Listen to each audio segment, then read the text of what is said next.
Okay, let me just check the audio and then I'll check the webcam, the camera.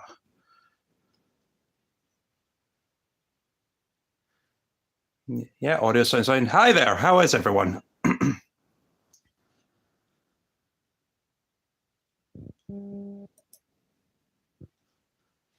Right, check the spacing.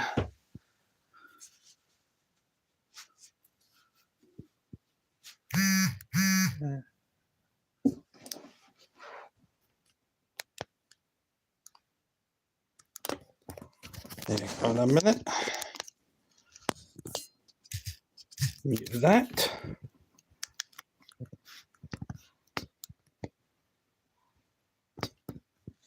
I am very well prepared.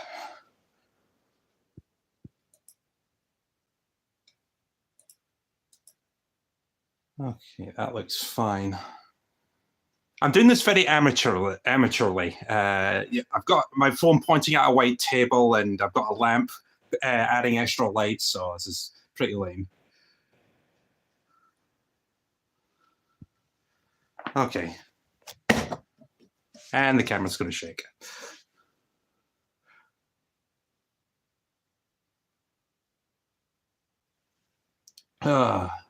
Yeah, I'm doing fine. Just trying to adapt to the non-summer weather. It got cold very fast.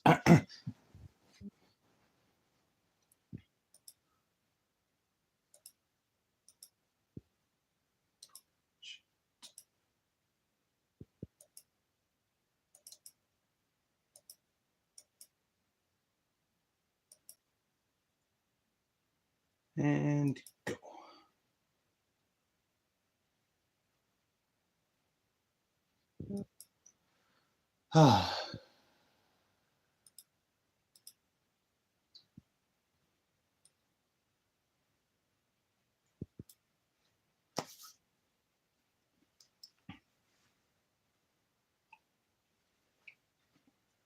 So a quick note to start.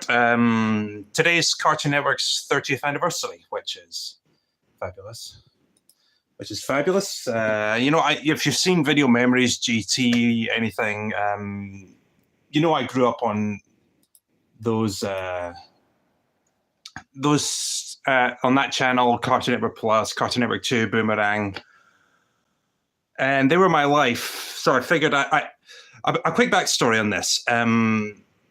I wanted to do a video for the magazines here, and I got through the first two magazines, and I realized what I was doing, it wasn't entertaining. Honestly, I got bored by the end of the second magazine, so I figured, you know, instead of trying to rush a video out for the 30th anniversary, why not just do a live stream for it? So here we are. So I figured for the next hour and a half, maybe 2 hours, if we're lucky, we're just going to have a quick read through, well, not a quick read, but a casual browse through 6 magazines I have. And hopefully it is entertaining. So if it gives us anything to talk about, feel free to discuss, share your love of Cartoon Network.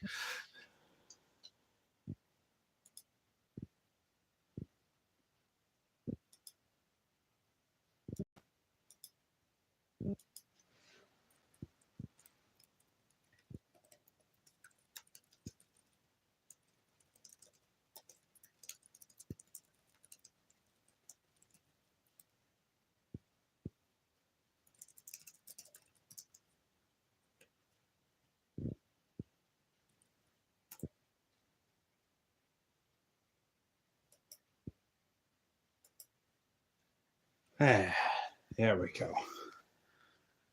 So yeah, I tried to do a video. I got bored after reading 2 magazines. I lasted maybe 15 minutes and I just realized it wasn't working. So I decided to do a live stream for all these, and that way there's more interaction. People can fire off their talk about their memories, talk about stories they have. You know, that's how we work here.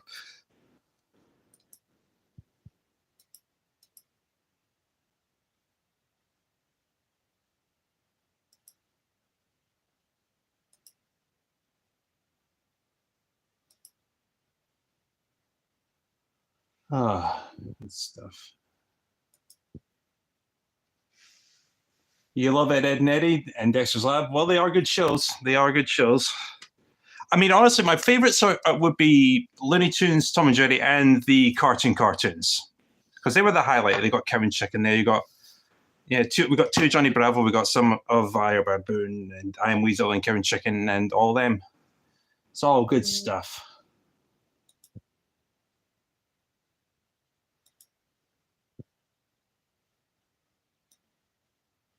There we go. Right, now which issue was first? We'll go through them in chronological order. Right, move them. Now check this is in frame.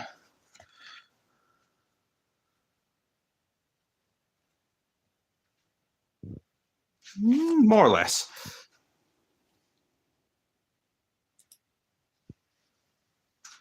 Right, can everyone see this okay? Is it all looking good?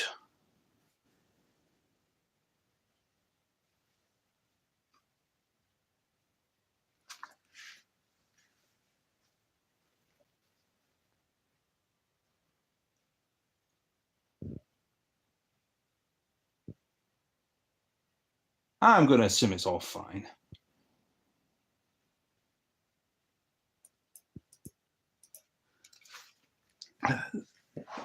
So, oddly enough, we have an advertisement for Jammy Dodgers with some wacky race cards in them. I've no idea what that's about.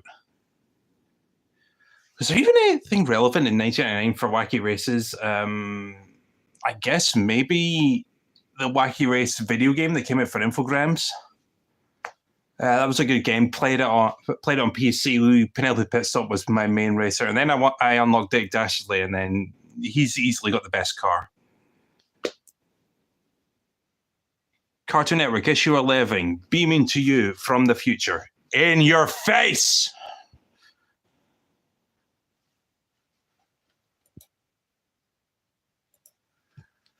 Top Cat become these things. You would have like TV listings. You would have comic strips, artwork from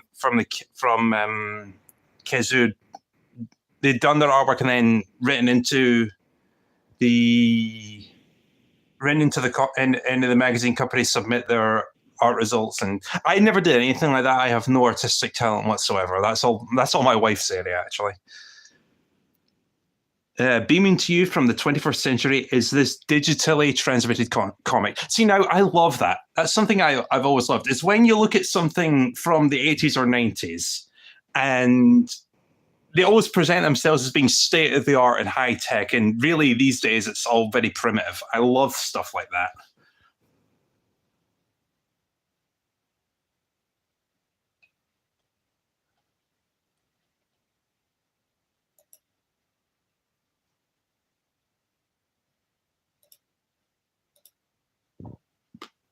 Yeah, it's all goofy fun.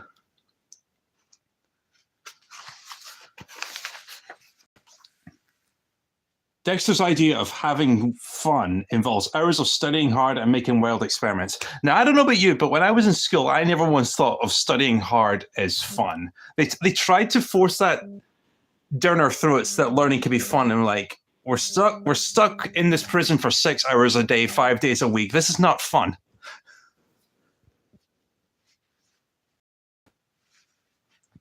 I remember this Cartoon Network magazine advert from Scooby-Doo and the Witch's Ghost on VHS. You know, oddly enough, I don't... Actually, hold on. I remember this. I remember I talked about this in Video Memories. If we're talking about the same advert, it was in Scooby-Doo on Zombie Island.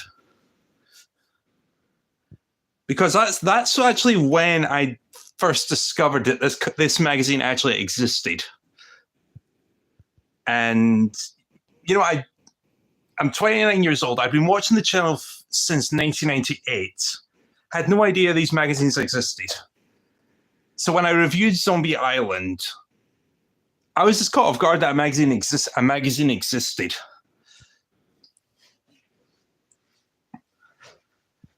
But there we go. 4 ways to have fun. Yep, studying is not one of them. Johnny Bravo's mum has a vast amount of fun things she absolutely loves. There's shopping for shoes, shopping for clothes, shopping through shopping catalogs, shopping. That's another thing I hated when I was a kid. Shopping. Basically, I was a couch potato, and it took me away from the TV. Therefore, it's not fun.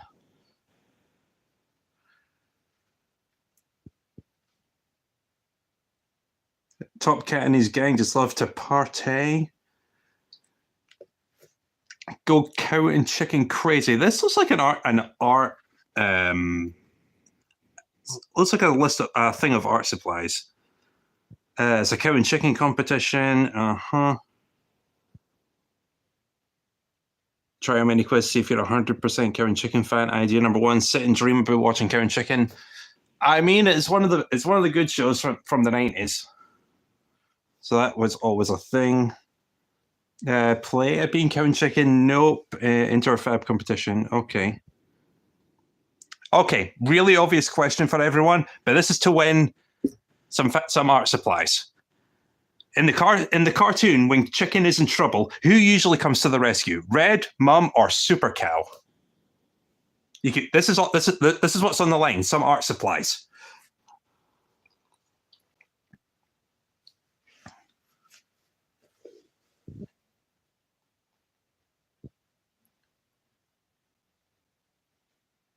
Right, you bet. Right, whatever you think the answer is, you got to get in.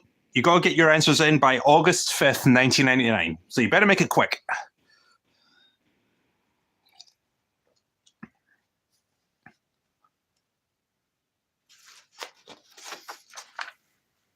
Oh, something from the Powerpuff Girls. What are little girls made of?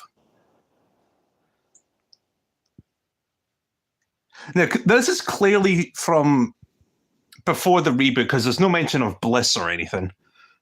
And oddly enough, despite that reboot being a steaming pile of garbage most of the time, I actually liked Bliss as a character. I thought she was good. I mean, it made no sense to the continuity and context of the original show, not to mention the Powerpuff Girls movie, but as a character, I liked Bliss.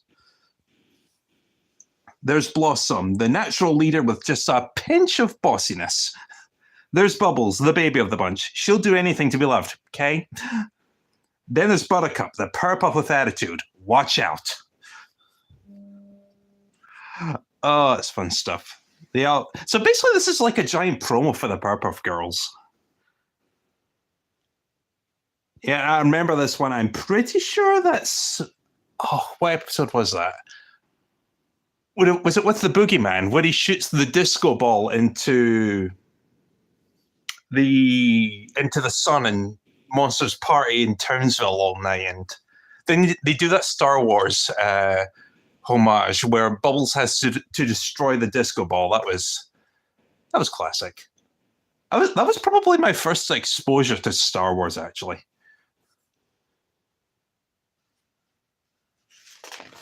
Oh, we have a comic book now. Top Cat in Cop's Hat.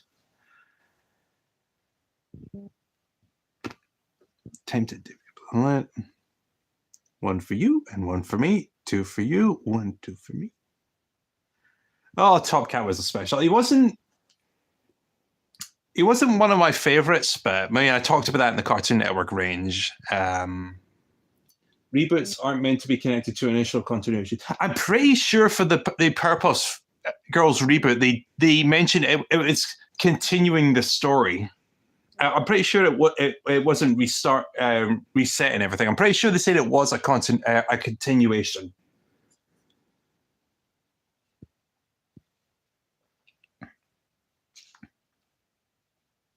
If the hollow image effect is working, please excuse the fish smell coming from this page. That reminds me of I might have mentioned this in the Cartoon Network video I did for GT. Um, it was Smelly Telly. It was these scratch and sniff cars. You'd get, I think, it was with On Digital. It was, yeah, I think it came with your weekly catalog or something.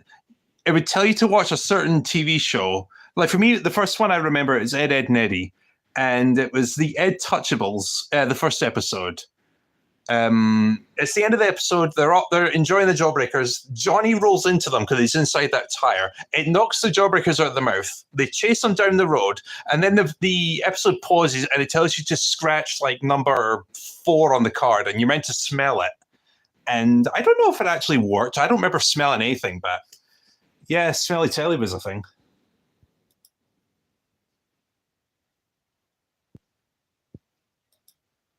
So I'm guessing maybe that's what they're going for here. Ah, well. Policemen, live on tape with policemen. The show Policemen involves policemen? Oh, I'm so dumb.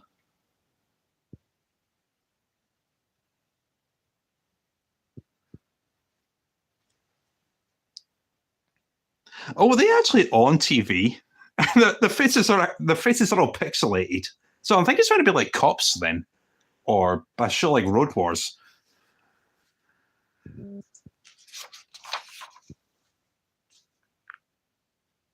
The bourgeois. Oh, it's all really goofy.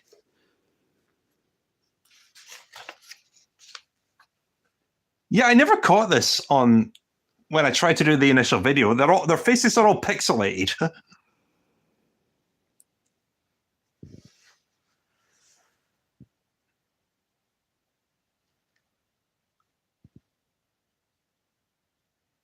So it looks like Top Cat and Dibble are trying to stage crimes by the look of it.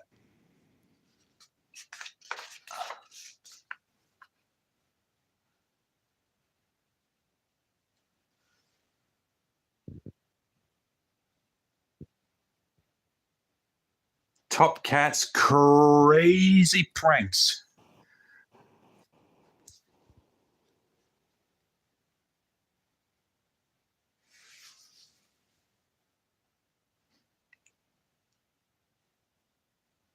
And it's made Officer Dibble famous, evidently. Jim Carrey won't work without you. Guest appearance on the Drew Carey Show. Mariah Carey. There's a lot of Careys.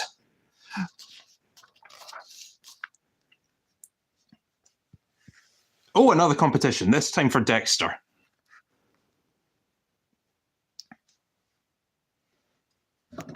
Oh, clunk. Catch up with the chemical capers of the boy with his very own bedroom laboratory. That's another thing. I don't think I mentioned this in the Cartoon Network range. How does he have that lab in his house with his parents not noticing? Because we never, the house looks very small on the outside, and then you go inside behind the bookcase. The lab is massive.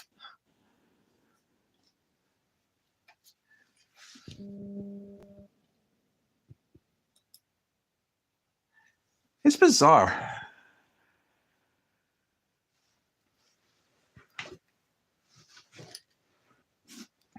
Okay.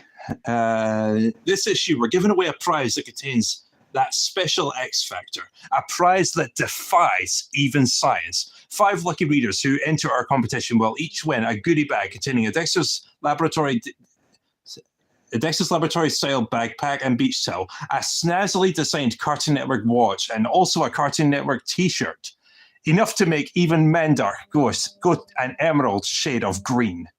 All you have to do is simply write the answer to the competition question on a postcard or a stuck-in envelope and send it to the address below. What is the name of Dexter's archenemy? Which totally wasn't mentioned in the description.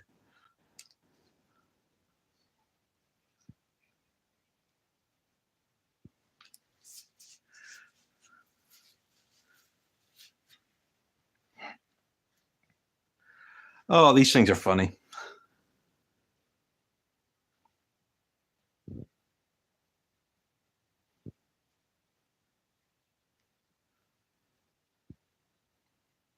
Once again, Thursday, August 5th, 1999.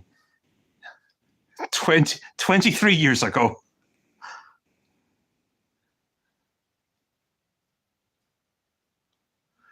Oh, highlights of this month: A to Z of Smash Tennis. Of all the things to mention in here, they're talking about a tennis tournament in Wimbledon. There's a tennis-linked tune for every letter of the alphabet. Oh, it's a marathon of the alphabet. Okay, because it mentions the letter Q would be the Tom and Jerry episode Quiet Place. That's where Spike is trying to have that his nap in the living room, and Tom and Jerry are just doing their thing. And I love how the episode started. It was with frying pans and pipes, and then Tom brings out a shotgun and oh, that is classic Tom and Jerry.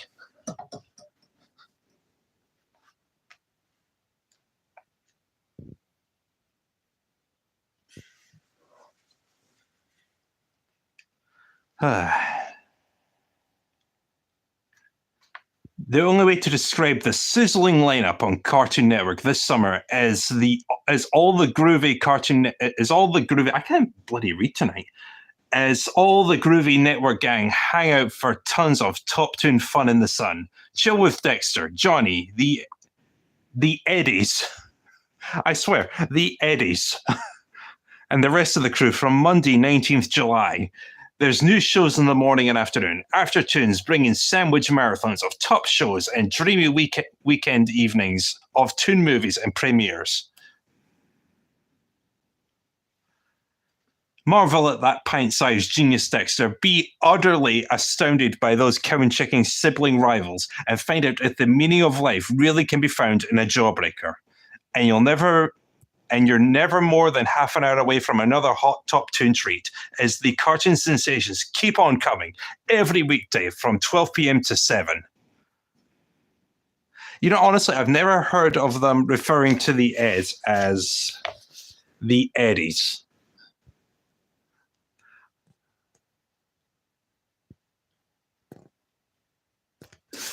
Oh, that's funny.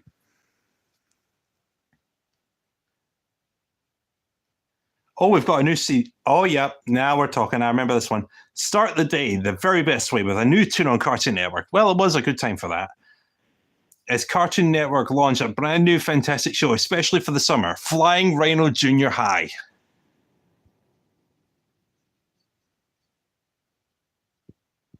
Oh, yeah. See, I remember this was another one I talked about. It was in the Magic Roundabout. It was, I think it aired during the day as well, but it was one of those that aired late at night with Blinky Bill, the Magic Roundabout, Tabaluga. They probably aired something else. There was a show called The Fruities that apparently aired at the same time, and I barely remember watching it. I probably did watch it. I just didn't think of it. And once again, it was 1998, 1999, and but Flying Rhino Junior High was easily the best of them. It still has, as far as I'm concerned, the best theme song to any cartoon ever. Second only to DuckTales, the original. And I think the third one on my list was Fat Dog Mendoza. I mean, it's a god-awful show, but it has a great theme song.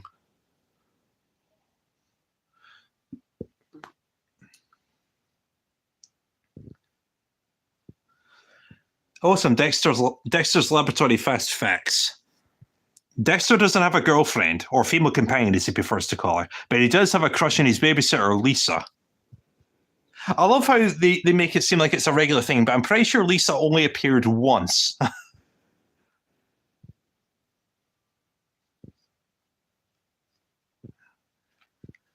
Inside his laboratory, Dexter keeps a favorite monkey, which, when Dexter isn't looking, transforms into a superpowered, crime-crushing primate who sets out to save the universe in his own series, Dial M for Monkey.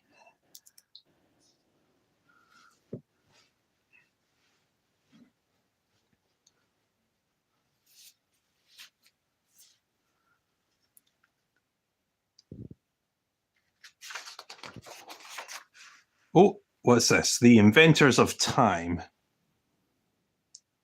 Ever since the dawn of civilization, every different culture has structured time according to their beliefs. The Romans, for example, believed that the stars ruled life on Earth and invented their calendar to tie in with God's timetable.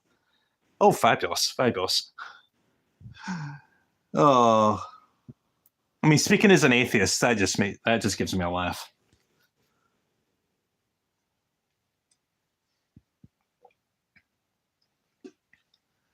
They created the Roman year, which lasted 10 months and began with March. Well, January and February were always boring months anyway. I don't know. It is winter, and I would say that winter is the best season of the year. Yeah, this is all just educational info on the Roman calendar, apparently.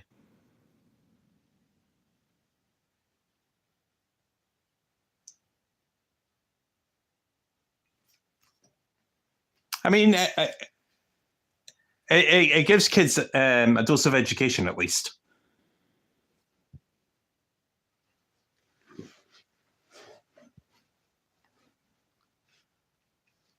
Cuckoo clocks, the old-fashioned things. Yeah, it's all just educational stuff on clocks, astronomy here, the sunstone, whatever that is.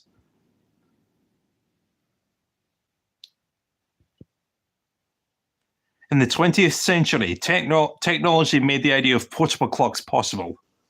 Oh, absolutely.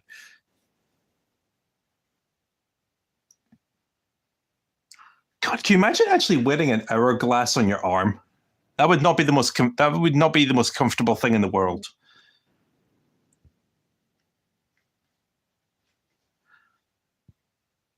Oh, and they're telling us how to make a sundial here. Now, I remember this. My grandmother has a sundial out in the garden. I never understood how it works, but it's to do with the position of the shadows. Like, if it's like that, it's midday, and if it's the more the sun goes around, the further on in the day is, or something. I never got it.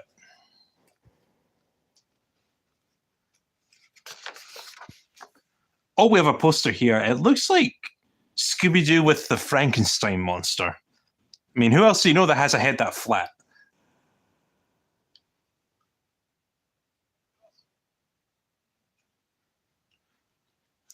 The Chicky Fun Bus.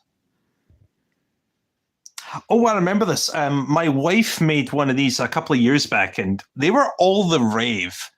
And they were the hot new thing back in the 90s. And I remember I saw one in recess as well. I think Gretchen made one. I don't know who was it that made it. I don't know. One of them made it, and you pick it. Tell your friend to pick a number. They fold it back and forth multiple times, and I never got the. And then you lift the bit of paper underneath it, like one of them, and you get like a fortune or something. I never got it. Yeah, I never understood it. I didn't understand it then. I don't understand. I don't understand it now. Oh, Cartoon Network letters. We've got artwork here. The Purple Girls Meet Batman, which I don't think they ever did. There was that episode where they tried to get into the League of Superheroes, which may as well have been the Justice League. They met Major Glory and all them. They had those competitions where they constantly outshone every superhero that was there. You got the Powerpuff Girls and family from all over the world. You got the main four. You've got one who's Australian. You got Cutie the Canadian, Cloud the Irish, Maddie the Scottish. You got one. Hold on, Lunkey, whatever, and one who's African. Now, there's a spin-off for you. You got Pick and Mix. What is this? Copy the pictures of beach accessories. Yeah, whatever. You got something for the Jetsons. And meet your new friends, Ed, Ed, and Eddie. This must have been when the show had just launched. Although trash can diving, I think they only did once or twice. It describes them like they actually live in a trash can, like Oscar the Grouch. But you know, my love of Ed, Edd n Eddy was one of my favorites. Oh, we have a new story now. I, Rose. It looks like the Jetsons. Well, it is the Jetsons.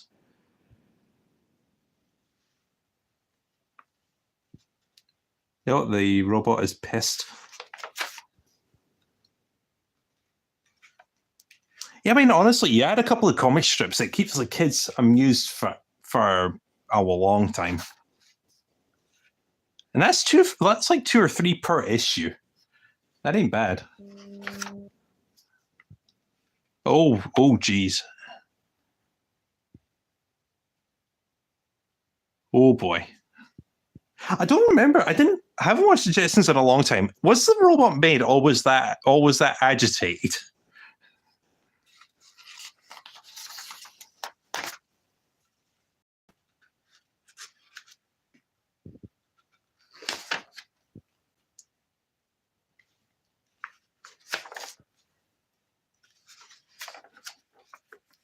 Oh, Chupa Chups Pop Shots. It basically looks like a pea shooter shaped like a dragon, oddly enough. Yeah, this seems like something that they would promote like hell on TV. Oh God, what was that thing? I think my wife had it. Baby Pop or something, and I can't remember what it may have been called that, and they promoted the hell out of this. They would have promoted the hell out of this as well. Actually, I remember it's like that awful Chupa Chups Corey de Fruta ad. It's the sugar-free lollipop. Here's the weird thing. They played it in our country in English. If you Google or look up sugar-free Chupa Chups or Cremosa, that's it. It was Chupa Chups Cremosa. Chupa Chups is I think it's a French brand of lollipops. Cremosa, that specific brand was Spanish, and Corey de Fruta is Italian. So Chupa Chups is worldwide, definitely, but the ad was awful.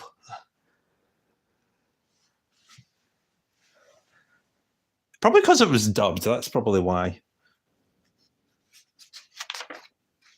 We got something about making ice cubes. Out of watermelons, evidently. I suppose they're probably refreshing. I thought you were retired from YouTube. I am, but it's Cartoon Network's 30th anniversary. I have magazines to have a look at, so I figured I might as well do this. I mean, I tried to make a video of it, but it didn't work out well.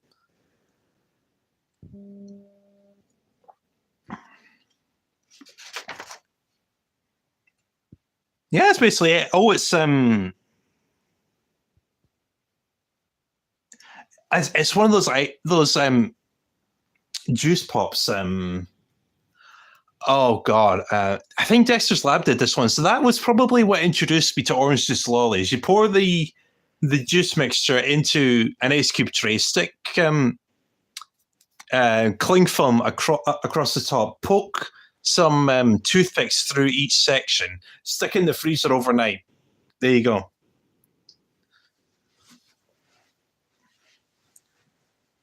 Right, one more thing here. The Nestle Birthday Club. I remember seeing this all the time as a kid, and I wanted to sign up for it. And honestly, I don't know what good it would have done me. I don't even know if I mean, you've got to fill in a form. It's probably. We'll receive a joining pack, a free gift, welcome letter. See, a membership card. You probably have to pay per month for this, and that would probably get expensive after a while. I don't even know if you get like a shout out on your birthday. I mean, honestly, you think about how many kids were probably signed up to this. Oh God. The promoter reserves the right. No responsibility will be accepted for things lost in the mail. 60 days written notice of withdrawal. This honestly, looking back and looking at this now, this seems like a major pain in the ass to be involved with. Oh, so that's one. Oh, Bugs Bunny Lost in Time. My wife has this. She badgered me to get this on eBay for her about a year ago. It's a good game. Very dated. The controls can maybe be a bit iffy, but it works. It's a fun game. So how is everyone so far?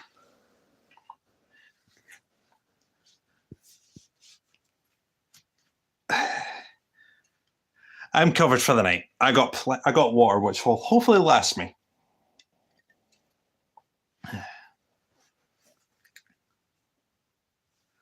Right, what's next? I think it's this one, issue 18.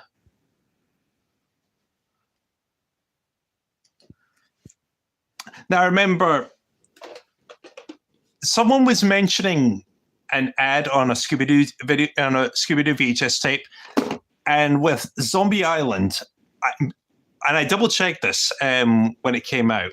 This is the same magazine that's featured in the VHS tape. So I figured when I bought this, I think this was the last one I bought. I'd come full circle with this, and it's much more fragile than the other magazines I have.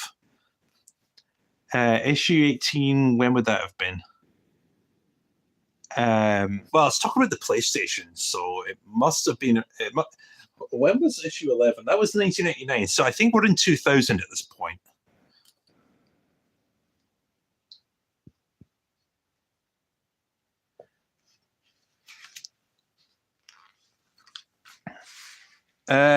One classic crazy cat and mouse capers, then get Tom and Jerry only on Game Boy Color.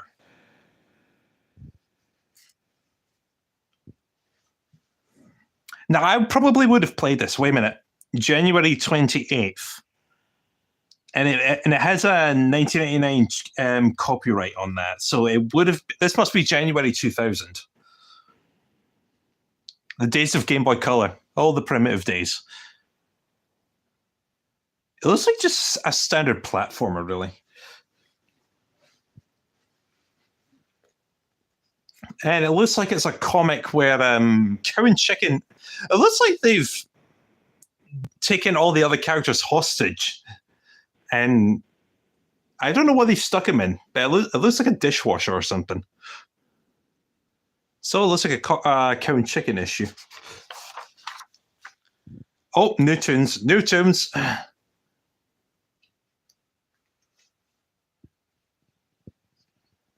Michael and Dog. That's a show that never really achieved much potential because it had 2 seasons. It aired at awful times.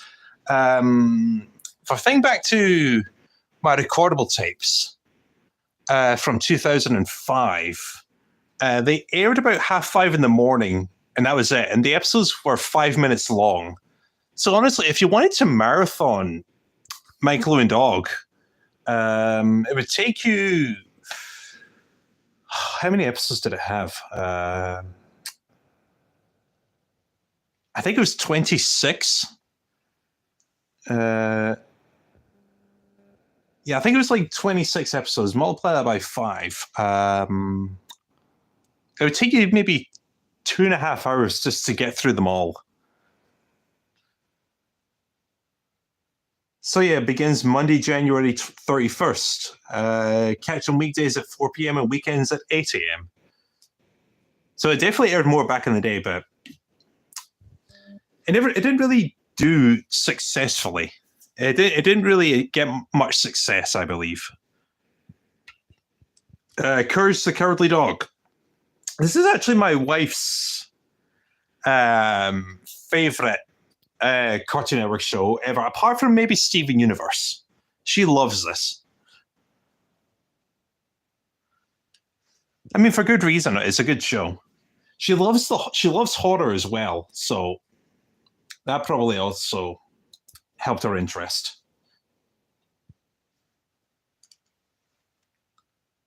Cow Chicken, Dexter's Laboratory, Johnny Bravo, and Ed and Eddie.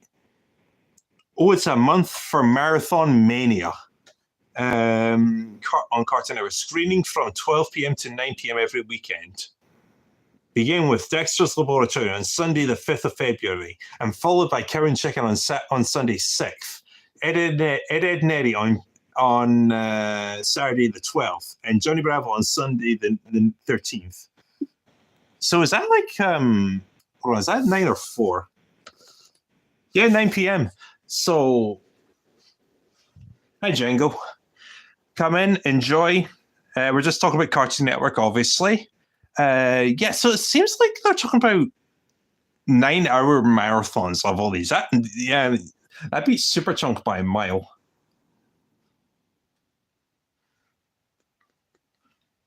To be the hippest, the finest, and the greatest, you gotta get Cartoon Network stuff. And here's where you start. We have 10 sets of Tom and Jerry mugs, a Scooby-Doo plush toy, a Taz cookie jar. That sounds pretty cool, actually. A camera, a pen, and a t-shirt to be won. To have a chance of winning, simply answer this question. Which of the Eds has one eyebrow?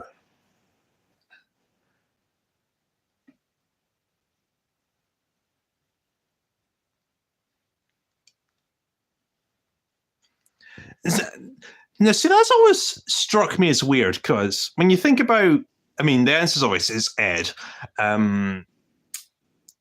You think about how unhealthy he is. He has yellow skin, so I'm pretty sure he has jaundice. His parents stuck him in the basement with moldy food, dead chickens littering his bedroom, and a bathtub full of gravy. And when that one episode where he got grounded, they took away the staircase to make sure he can't get out. It seems like he's the neglected child of in the show.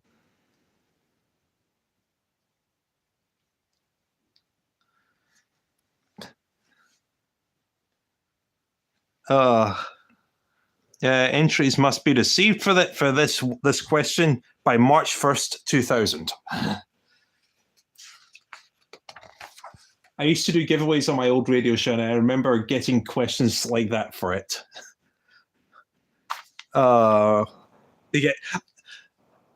See, I'm wondering if people wrote in and got the wrong answers because, hold on, it's a show called Ed, Edd n Eddy. There's 3 main characters that have the name Ed.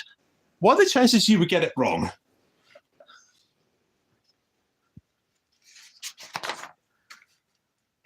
We got something on about Cow and Chicken being on a couch.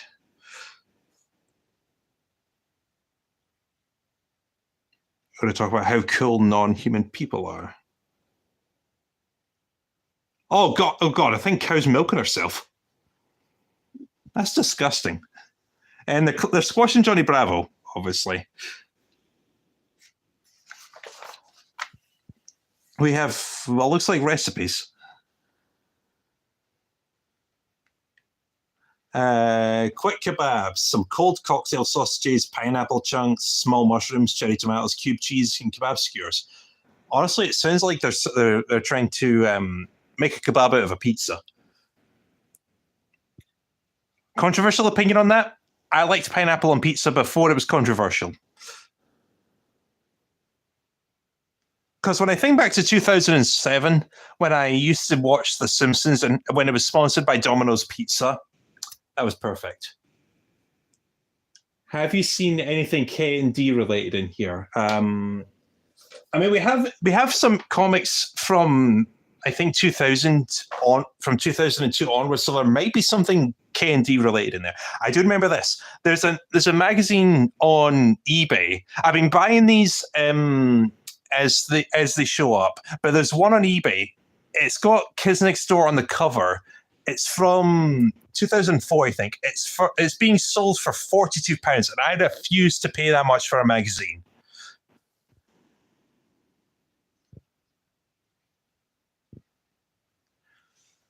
Frothy yogurt. Honestly, the word frothy yogurt makes it sound like something's moldy. It's disgusting.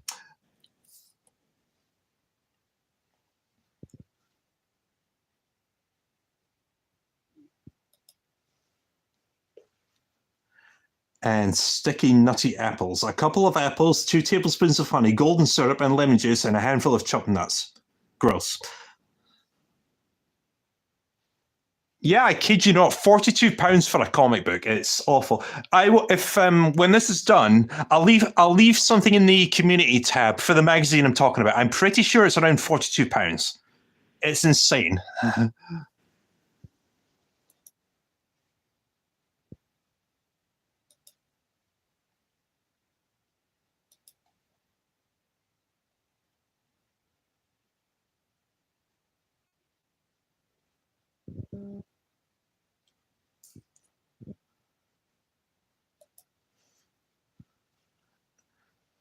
Crazy phrases, your words in their mouth.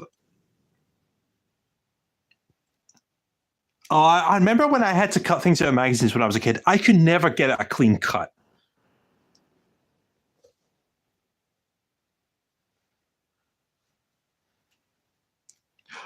Wait a minute. Here's your chance to put words in the mouths of your favorite. Oh no.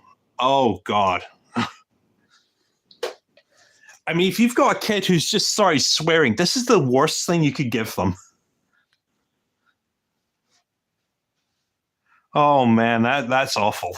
You're just giving the. I mean, I'm pretty sure by the time this magazine comes out, I was using all 7 of George Carlin's words at that point. The 7 words you can never see on TV. I'm sure I was using all 7 of them at this point. Oh man, I would have written something awful in this. How to draw. I remember this. I remember they taught us this in school, how to make things blocky and polygonal and erase the lines when you're done with them. I could still never draw anything like this. Because I remember this actually. One thing that comes to mind on how bad I am with art, I remember back in primary school art classes, they tried to teach me how to draw an elephant. So the elephant was like, and then there's a small dip in the body. Hang on. Yeah, the head was there. The body goes like that. And then you get the tail there. And then coming back, you got like that. Now, I distinctly remember when I tried to draw the elephant, instead of going like that, I remember I drew the body like, so basically like the elephant had a giant caved in part of his body. I remember it fondly, oddly enough. So yeah, the body, it was like one of those where you get an art book and you're told to copy the design. The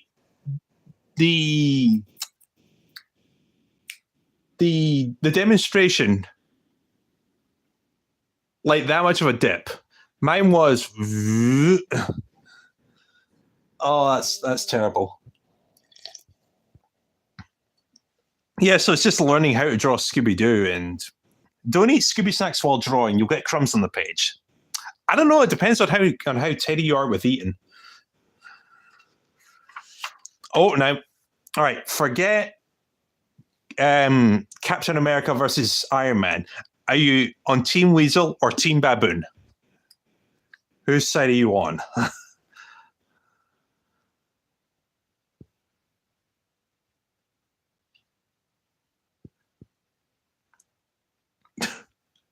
So there's an easy way to figure this out. When you wake up in the morning and look in the mirror, are you so good looking you say, but I'm gorgeous, or just but ugly?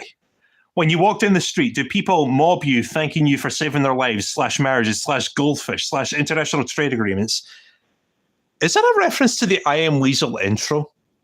Because it sounds like it is. Or do they cross over the road to avoid you? I mean, honestly, I've been thanked several times for saving goldfish.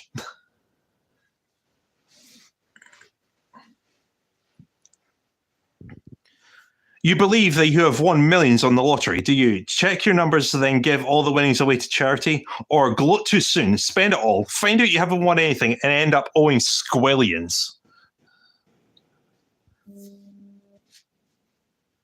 Next year, Cartoon Network UK is turning 30 years old. Yep, indeed it is. I think it turns 30 in September, I think. Yeah, September 1993. That sounds about right. I was 3 months when that channel started. And I believe I started watching in 1999. It was when On Digital had arrived on the scene. That was when because I remember it was a cable channel, so I wouldn't have had it. I did have cable at that one point. I remember I talked about this in subscription TV, and I'm pretty sure someone corrected me and said what I was showing at the beginning was, I think it was NTL, I think. So there's a chance I might have seen it then, but the earliest I remember it from is 1999, and that was On Digital. When you play games, do you take on only the best players in the world, beat them, and then give them tips on how to improve their game? Or play against yourself because no one else will play with you, and even then you have to cheat to make sure you win? You decide to take up painting. When your first picture is finished, do you donate it to an art gallery where it is sold for millions and hung in the National Gallery for the entire nation to enjoy, or stick it proudly on your fridge door? I mean, honestly, neither of those are bad options. You can't go wrong with sticking something on a fridge door. A screaming horde chases you down the street. Is this because you're loved by millions of people and they just want to touch you and get your autograph? Or you've just given them fleas and they're not best pleased? So basically, are you filthy or are you a beetle?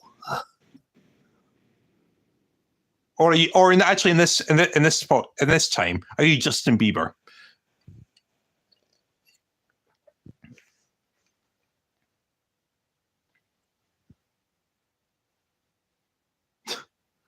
Oh God, hire baboon.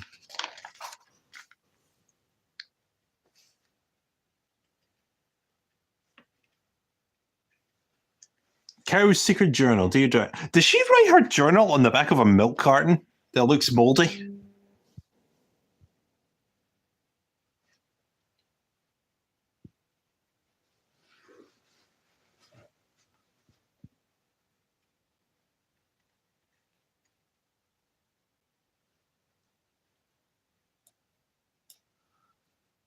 Oh, that's disgusting.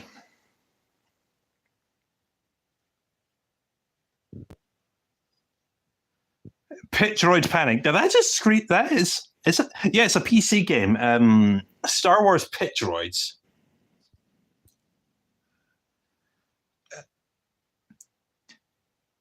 Yeah, that definitely looks like a 90s PC game.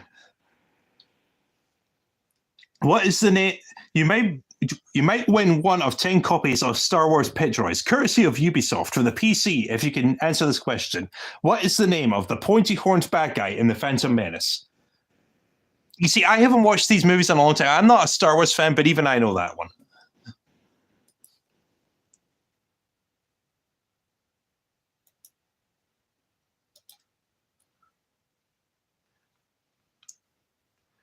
Yep, it's Darth Maul. I'm trying to see. I've got a lamp here, so I'm trying to read it clear. I'm trying my best to read clearly here.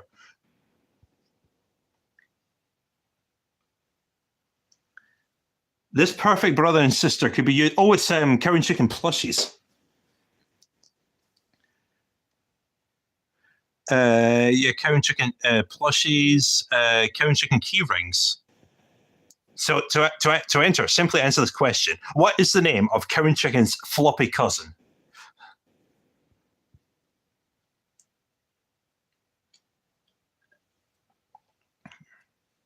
I mean, what are the chances of you actually entering and winning this?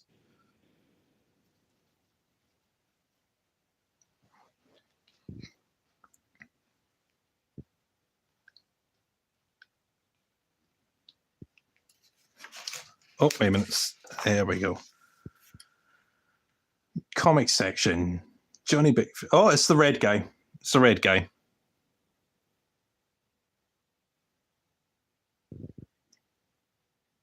What is it? Hold on.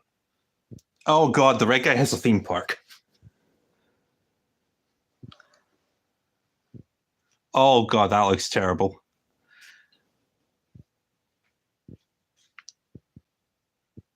Oh God. And cow milks or loses control of her udders. It sounds like she's puking. Honestly.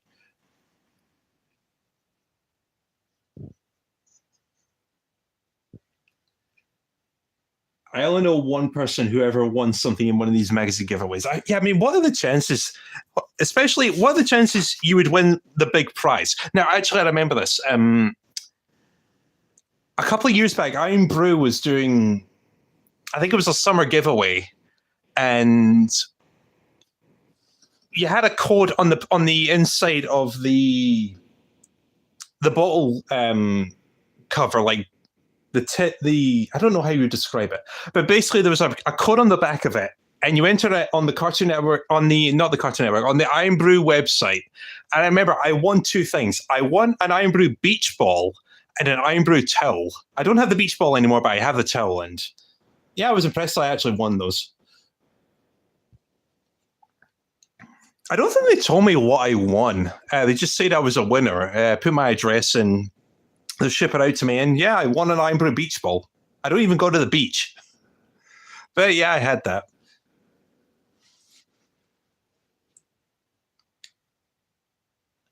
A Beano-themed Nintendo DS. I mean, winning a game console in a magazine giveaway, that's a pretty good deal.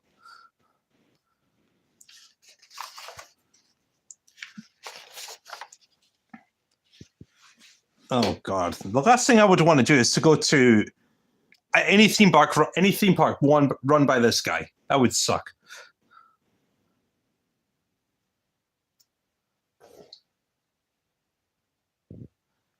Oh, this is awful.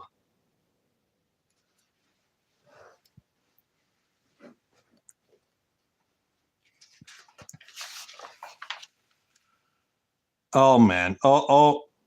They're actually driving in and out of traffic. Oh God.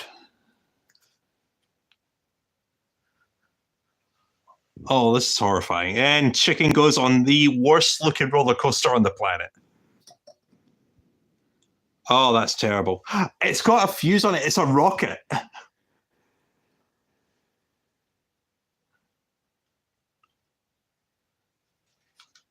Oh man. Oh, and Cowgirl Super Cow. Yep.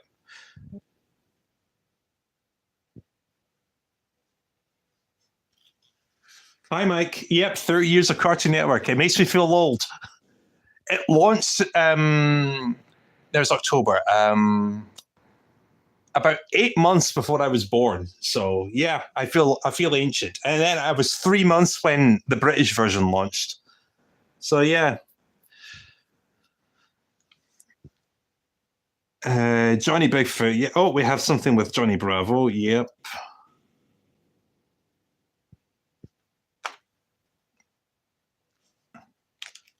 He's watching. He's got his TV outside. Of course he does. Wait a minute.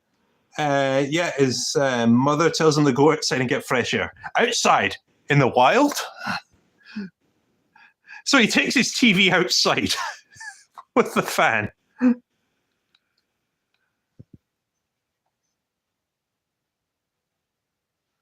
Oh, that's precious. That is funny, and it's just what Johnny Bravo would do. Oh God, I can. Oh man. Oh yeah. Wait a minute. Yeah, this thing's already fallen apart. I might take this poster out actually. Hang on. Right, hold on. We'll have a quick look at these pages, and then I'll try and take the thing out. Why put a poster in the middle of a story, in the middle of a comic strip?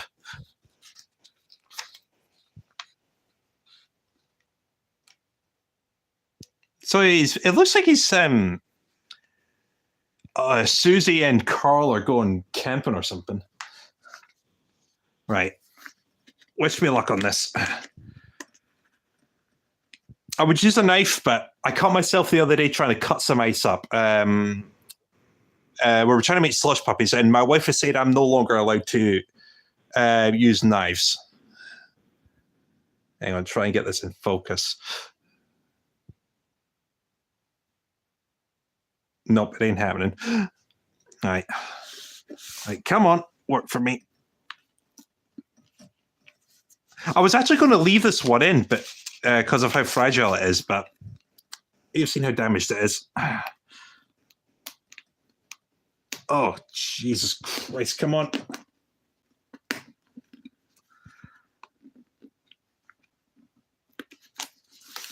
And out. Put that back.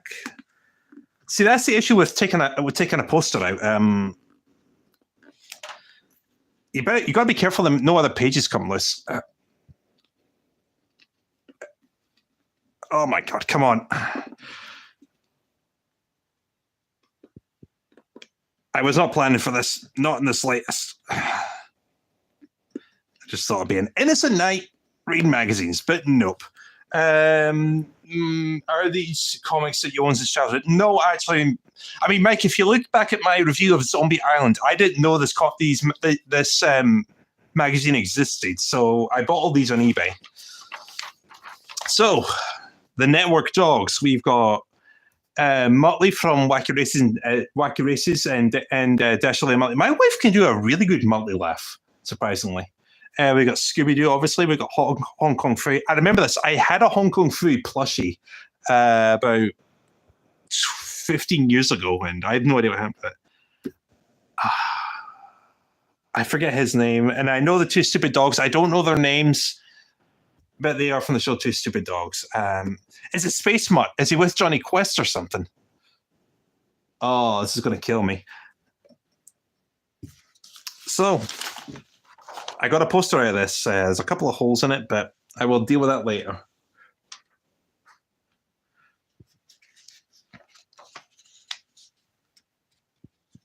Oh, to be continued next month. I actually have the next issue, issue 19. So yeah, we can see where this story continues. Comic Con, hilarious antics with the I Am at IR. I Am Weasel.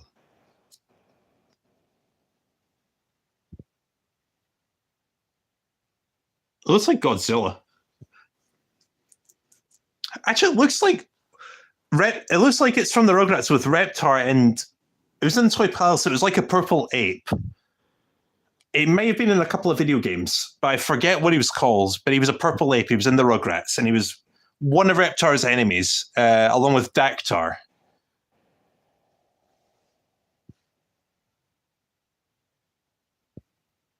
Oh, and Mayor Baboon wrote a comic himself, and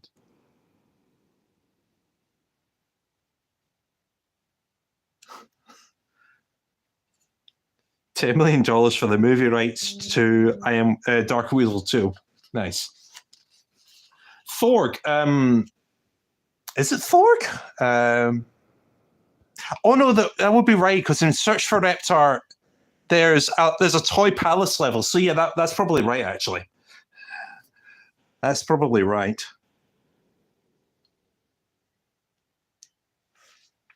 Yeah, so it's basically Weasel and Baboon have gone to Comic-Con. Nice.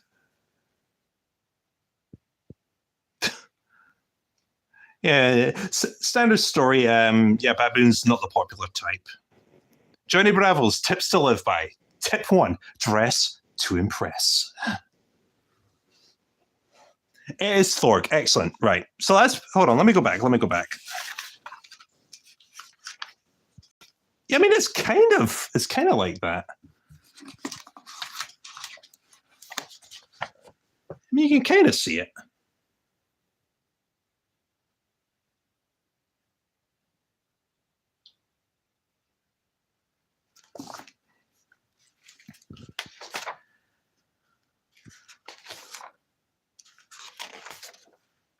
Yeah, tip 1, dress to impress.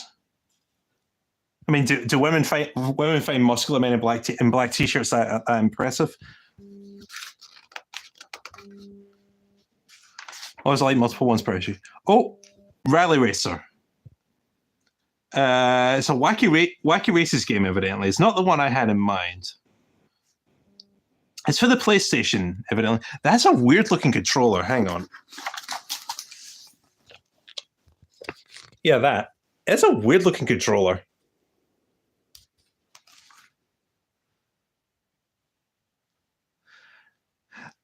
I didn't even know they had this. Well, actually, they would have done.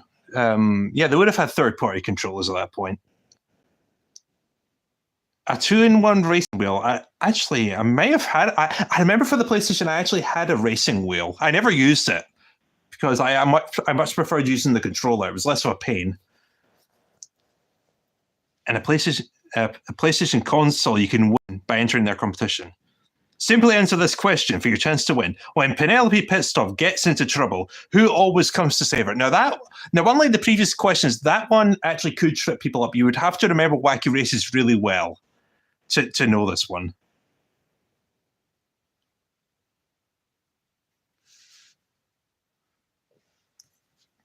For those who can't work it out or don't care to remember it, it's Peter Perfect. On the Cartoon Network website. Now, this is another thing that I mentioned earlier. Things that are promoted as being state of the art back in the 90s. The Cartoon Network website is an excellent example of this. Look how primitive this looks. Because you would get very static 2D images and videos that ran at maybe 10 frames if you were lucky.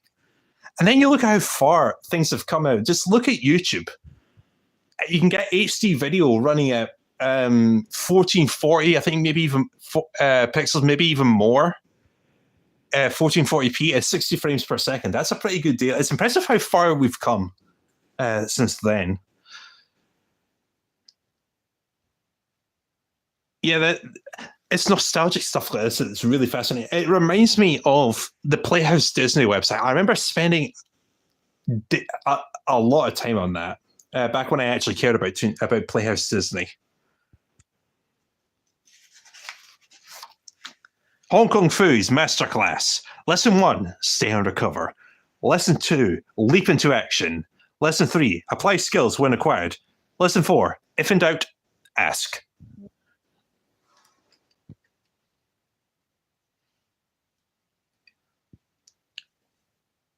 Yeah, Hong Kong Phoo was a really dumb cartoon. I mean, it wasn't the worst, but it was all right. It worked.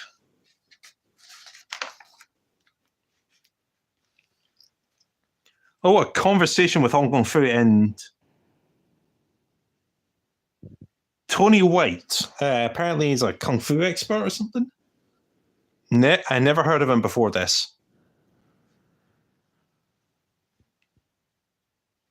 Club Mai Feng Fei in Warrington, instructor Tony White, and club leader Johnny Blackledge. No idea who they are. You've never seen Hong Kong Phoo. It's an all right show. It's kind of like think of it as a cartoon version of Naked Gun. Think of it as that way. Like Hong Kong Phoo. His name is Penry. He goes undercover as a janitor at his local police station, and whenever something comes in, he jumps into a filing cabinet. And he keeps his costume his superhero costume in there, and then I think he jumps out of a window onto a mattress, and that bounces him into his car, something like that. So yeah, imagine it as the cartoon version of Naked Gun. And we have more artwork. We got Dexter's. That Bubbles drawing is really good. Not bad for a 10-year-old. I could never have done something that good when I was 10. Oh, I did talk about it in GT. That's true. That's true. I don't think I described it as Naked Gun, but my opinions are probably there. Hong Kong Phoo there. Dick Dastardly with a massive mouth. It doesn't look like they finished colouring his face in. Actually, now here's a thought. Could you imagine getting one of these magazines? I mean, you send in artwork to this thing when you're a kid. And it gets accepted, and they display it. And then you buy a comic like 20 years later. You forgot your artwork's in it, and then you look through this, and then you find something you drew, and you're like, oh my god.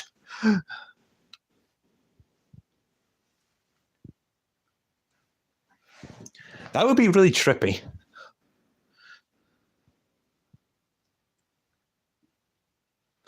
We've got Scooby-Doo here. He's wearing a cape, and it looks like he's Scooby-Doo designed like Dracula. because it's a curved cape. That's the kind of thing Dracula would wear, and you've got bats in the background.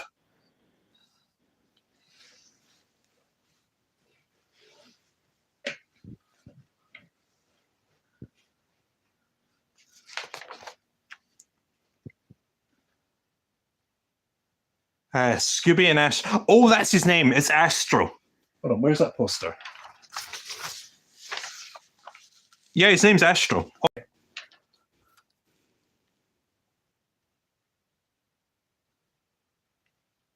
Well, you know. I sent a joke into the beanie once and it got printed. Well, I suppose you got there. I mean, it must have been really hard to actually have your stuff accepted. So you'd be like, right, I'm saving that. You never know what I want. At least then I've accomplished something with that. So I've got to save that.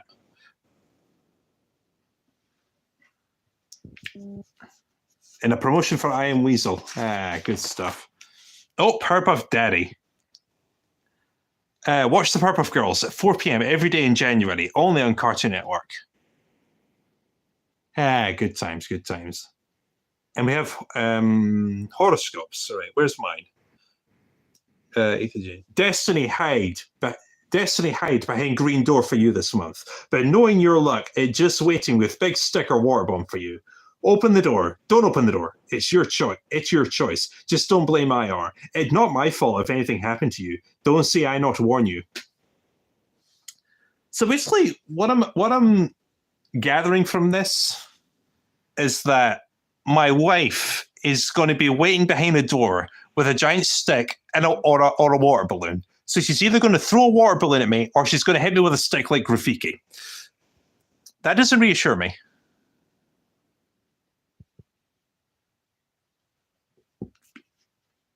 So basically, my wife could be out to attack me.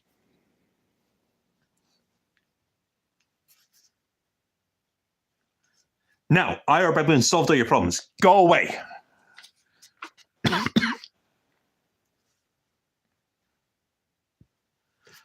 Oh, we've got more video games here. Shoot to Thrill. Army Men is a new range of console games from it's a 3DO, the Panasonic 3DO. What are the chances that kids reading this would have had a 3DO? Now, because that console was incredibly expensive for the time. It would have been like £700 or £800 just for that console. What are the chances a kid is going to have this? What? Oh, another question. What type of army vehicle is part of the Wacky Races team? I mean, honestly, it's talking about army vehicles. There's only so many.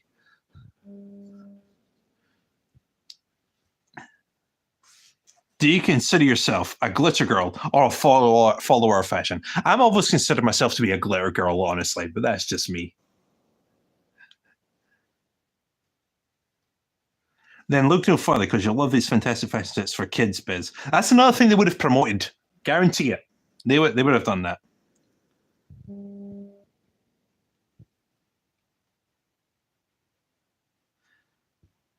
Another question. Which fairy tale features a wicked witch's phrases mirror, mirror on the wall? Who's the first of them all? Isn't the phrase magic mirror on the wall? So, yeah, you got a magazine that's incorrect. I'm pretty sure it's magic mirror on the wall. And also, I'm pretty sure it's I think it's Snow White, I believe. Oh, Courage the Dog. Yeah, this must have been late December 1999 or early January, because it talks about Courage the Cowardly Dog starting January 10th. And like I said, one of my wife's favorites. Oh, is it Mirror Mirror? No, well, there you go. I don't remember seeing that sofa that often in the show. Sometimes you would see it, sometimes you wouldn't. But there we go. Yeah, Courage the Cowardly Dog, terrific show. My wife loves it. Yeah, good stuff. Oh God. Fruit Pastels body parts. Disgusting. Ed, Edd n Eddy, sponsored by Body Parts. That sounds like a very odd sponsorship. This episode of Ed, Edd n Eddy is sponsored by Body Parts.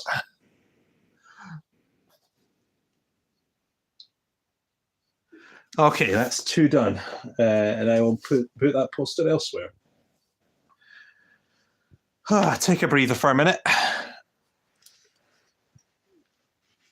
Hold on. Who's that guy with the body parts? No, wait a minute, that ain't it. That's the wrong one.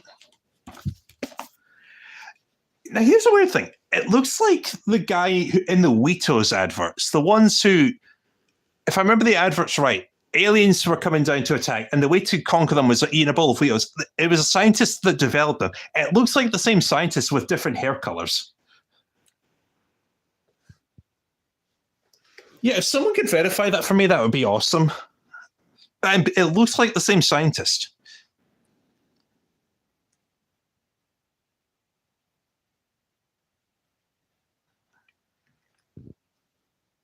All in all, it doesn't sound appealing based on the title.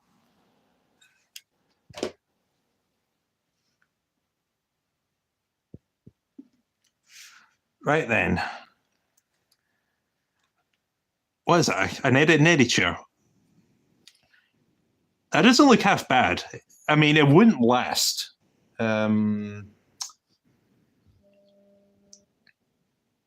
It looks like an inflatable chair. So you sit on that too hard, it's going to pop.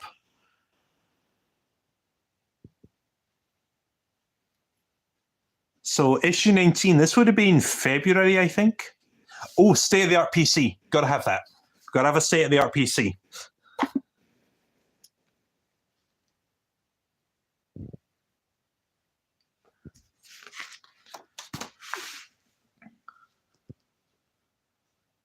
Does your lunchbox need excitement? The Big Bite, deliciously different. Wagon wheels. I don't think I ever had them. I'm pretty sure, I think they're still a thing, but I've never actually had them.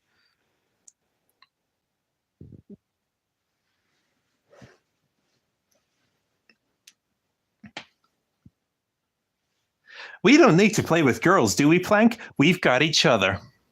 That sounds like a good way to get yourself committed to a mental hospital.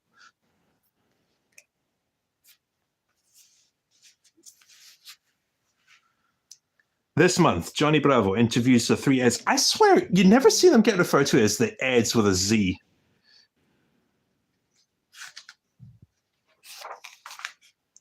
New cartoons, Fat Dog Mendoza, gotta have that. I mean, it's a terrible show, but great theme music.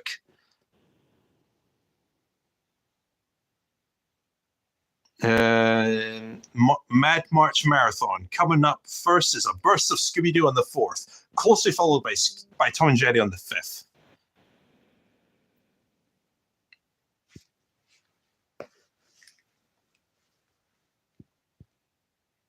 They're still talking about Mike Lou and Dog. Oh, Cartoons, always a classic. Yeah, they're definitely planning as a marathon, 12 p.m. to 9 p.m. every weekend.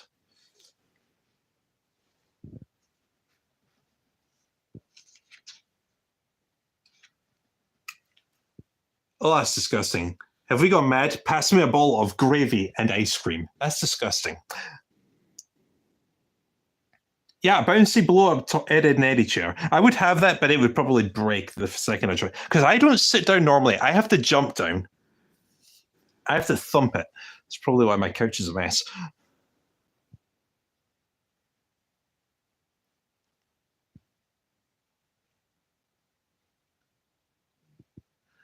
All you have to do to win these prizes is complete the name of the new Cartoon Network show, Fat Dog Blank.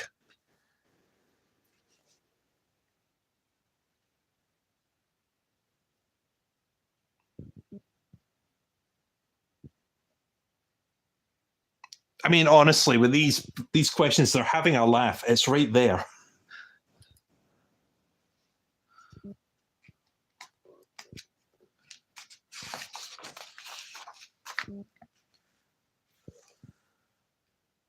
Johnny's talking about the Eds.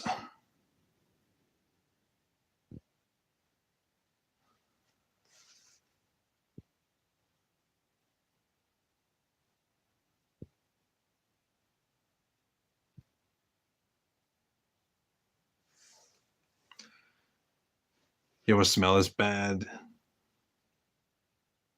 I'm pretty sure Ed was never this excited about scoring chicks. I'm pretty sure.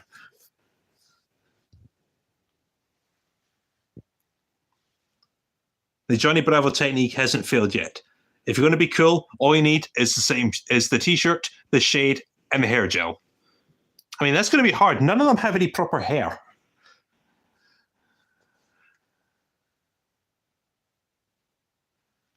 Hair gel, take off his hat. Well, they've acknowledged that Double D has hair, so he's not bald.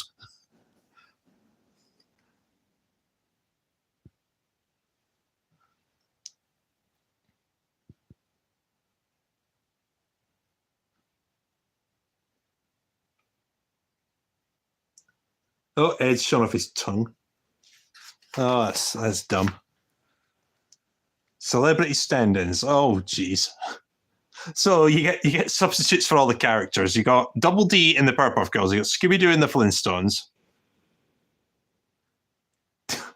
You got Ed in Dexter's Laboratory.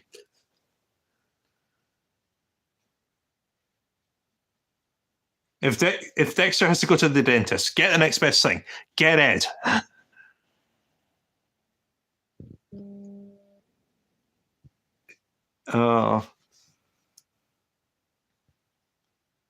And once again, wait a minute. Someone wrote in this.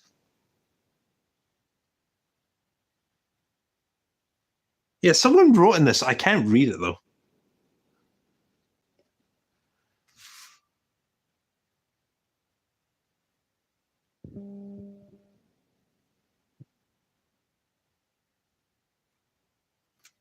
Eddie, these girls are. I can't read this.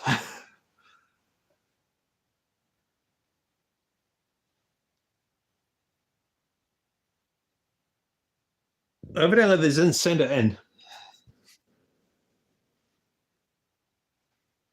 Oh well. How to draw Dexter. Awesome. That will never serve me well at all because I can't fucking draw.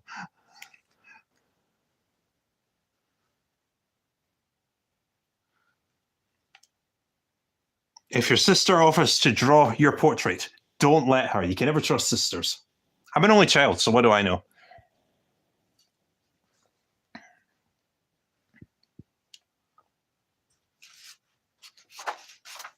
Oh yeah, okay. It's probably a Windows 2000 or something.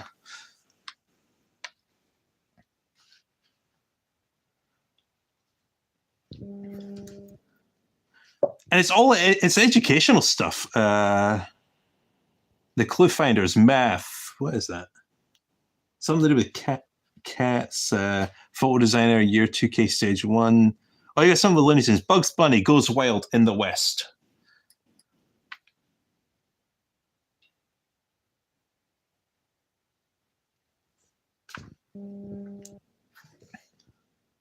That ain't bad then. Multimedia PC. I remember when PCs were that bulky and they looked like they were just big metallic boxes. Well, they still kind of look like that now, but they're more steel and hard and high tech. Now, could PCs of this day and age actually play DVDs? I don't think so, probably. I don't know, because DVDs would have been introduced by now.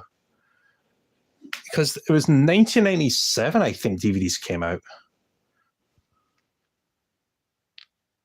So maybe they could. I mean, CDs they could probably do.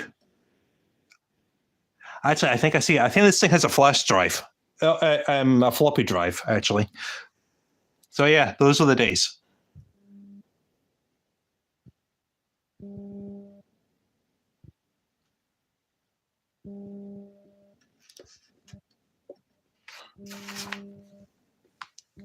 Love is justice for all, kicking butt, cute animals, having sisters.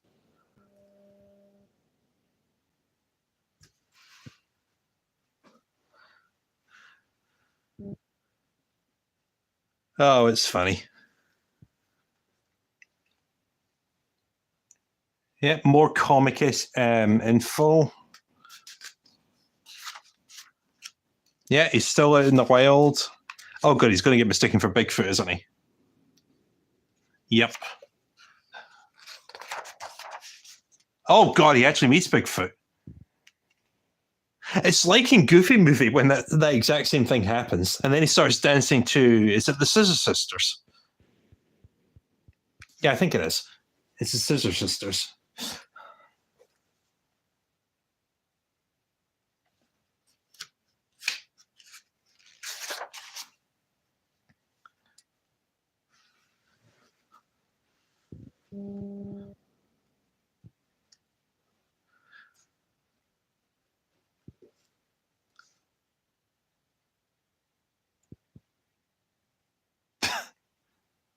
I love the teacher in Cow and Chicken. She's just so loud and aggressive. Class, settle down. Shut your cake holes. It's movie time. I love that. Our bodies are traitors in Technicolor.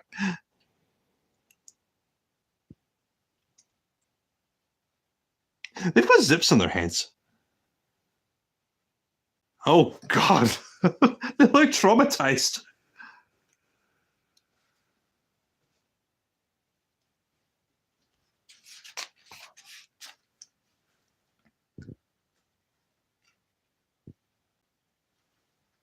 Oh, well, yeah, the cow's definitely traumatized.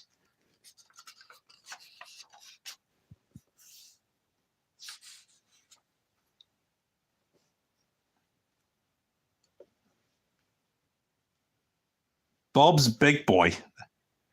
That sounds awful. That sounds inappropriate. I find it funny.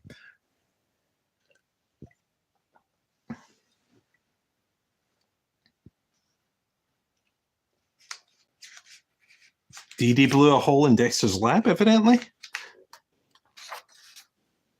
Oh, yep. All right, that's another poster I'm going to have to deal with.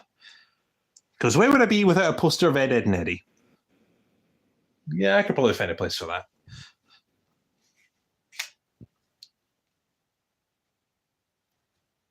Now, that is true OCD if you label your environment like that. I'll come back to that.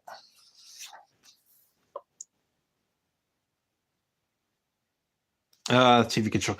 Well, see, it always helps to have a place where you can put that. Otherwise, your remote goes lost every single day. Okay. Oh, I think the red guy's actually stretching chicken there. He's stretching his chicken. Terrible. Oh my God. Oh God. Viagra.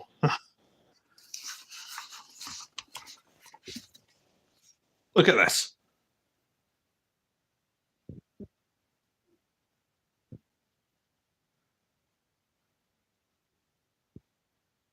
Oh, that's terrible.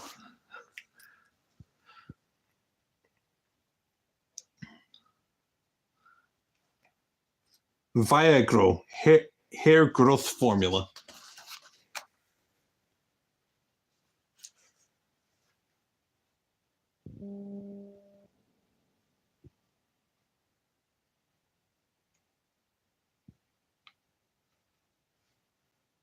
Oh, that's disgusting.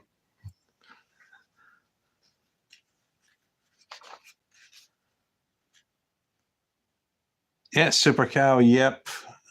Super Cow got to show up.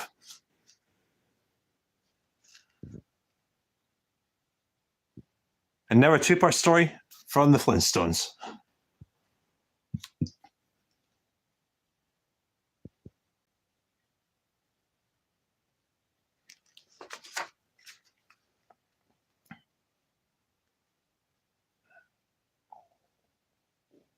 Hey, they got a friend coming over who Fred thinks he's a kook.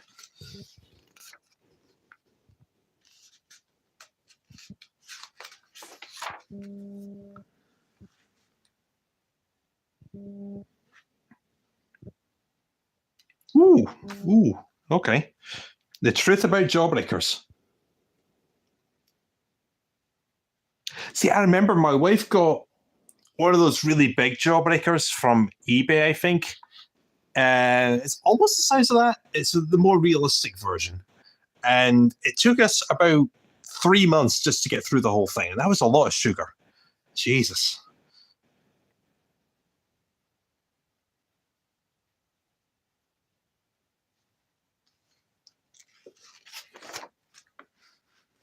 Oh God, what is this? The love recipe. Well, you could just do a Harry Potter and get a Amortentia, the love potion.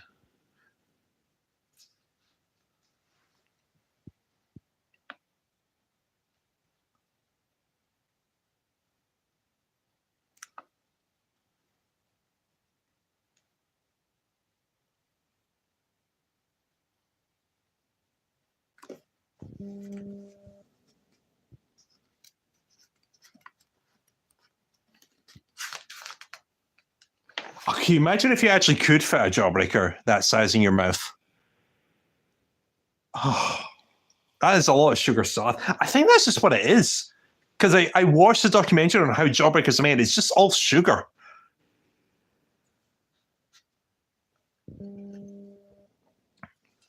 Powerpuff book review. How appropriate. The first 3 Harry Potter books. Oh boy.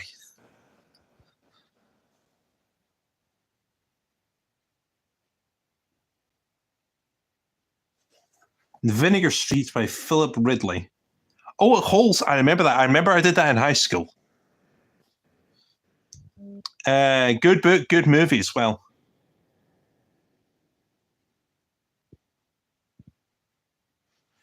The Nasty Wardens of Camp Green Lake. But what are they looking for? I spy trouble, treasure, and poisonous lizards. Now, I remember last time my wife and I watched that, she laughed when we saw the yellow spotted lizards. It was just bearded dragons.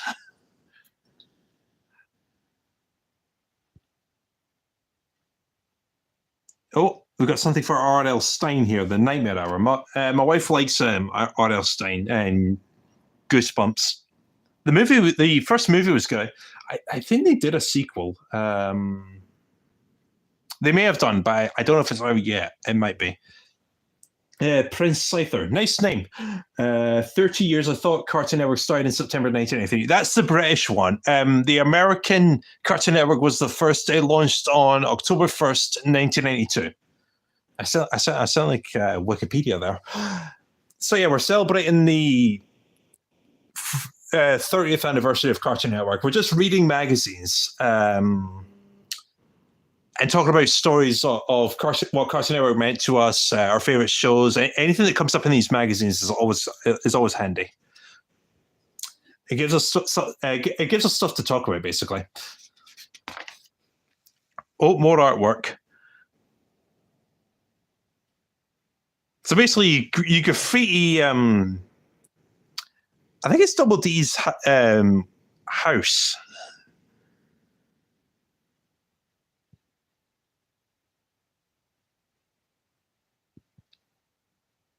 It's pretty good.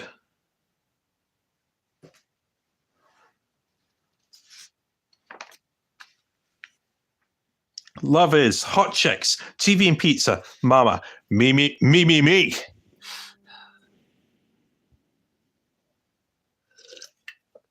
Eddie's Guide to Cool. The king, or shall it be the distant cousin of cool, Eddie is sharing his style secrets with us. Yes, even you can be as cool as Eddie. Jawbreakers. With a jawbreaker, you'll always have something to do, whether you're just hanging out or cruising the hood. The bigger the jawbreaker, the better the better. Hold on. The bigger the jawbreaker, the better. Drool is cool. Baggy pants. Baggy pants mean pockets. You can hide all sorts of cool stuff in there. I wouldn't keep breakable stuff like El Mongo stink bombs in the back pockets though. Nice reference there. Underwear. I must if you're going to wear baggy pants because they keep on slipping down, especially if you're carrying too much in the pockets. Aftershave. Doesn't matter if you don't shave yet. It's cool.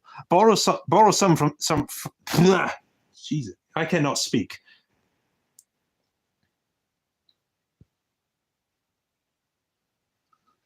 Doesn't matter if you don't shave yet. It's cool. Borrow some from your dad or your older bro. The girls dig it, man. Careful, because it really stings. And sometimes it just makes you come out in a rash. But that's like really cool. Before I knew what Johnny Bravo was, I asked my dad what it was, and he said it was a show about a female cop. Turns out he was thinking of Juliet Bravo. You never get Johnny Bravo as a cop. You never get that. It's a kind of dumb thing you see. Like you see an FBI mug and it says female body inspector. That's what Johnny Bravo would do.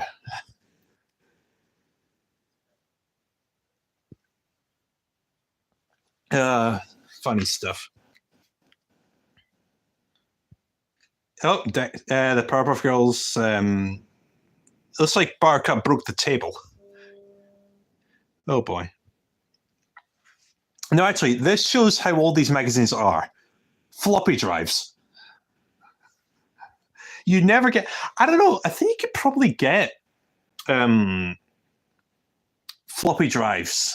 They're USB operated. You can plug it in. Because I remember this. When we bought my wife's gaming PC, I was dismayed that there's no CD drive. And actually, on that note, I got a new laptop. And this thing does not have a CD. It took me about a week of owning this to realize it doesn't have a CD drive. Which sucks, because suppose you go on holiday and you take your laptop with you and you want to watch a couple of DVDs. Where do you watch them? So now if I go on holiday, I have to take my old laptop. It's a Windows 7. It's about 12 years old. It runs like shit, basically. And see, at this point, now that I have a new laptop, the laptop that's just out of frame, it's relegated to playing music at this point. It's basically a glorified MP3 player at this point.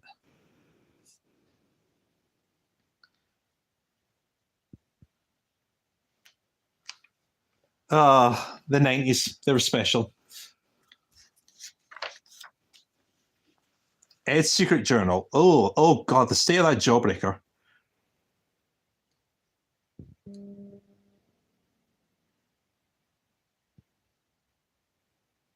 Super knows. Oh, it's about Ed labeling his things.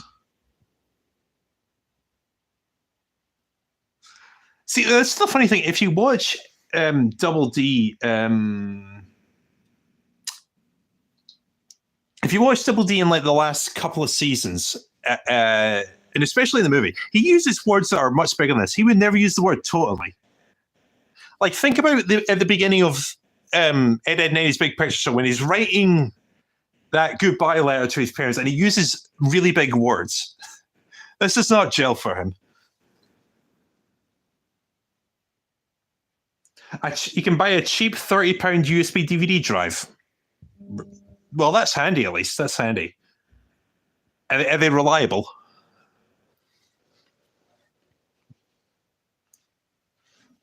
Yeah, Mike Lou and Dog. I was talking about that earlier, actually. It's a show that I don't think really achieved proper potential because it was 2 seasons. It was 26 episodes altogether. They were all 5 minutes long.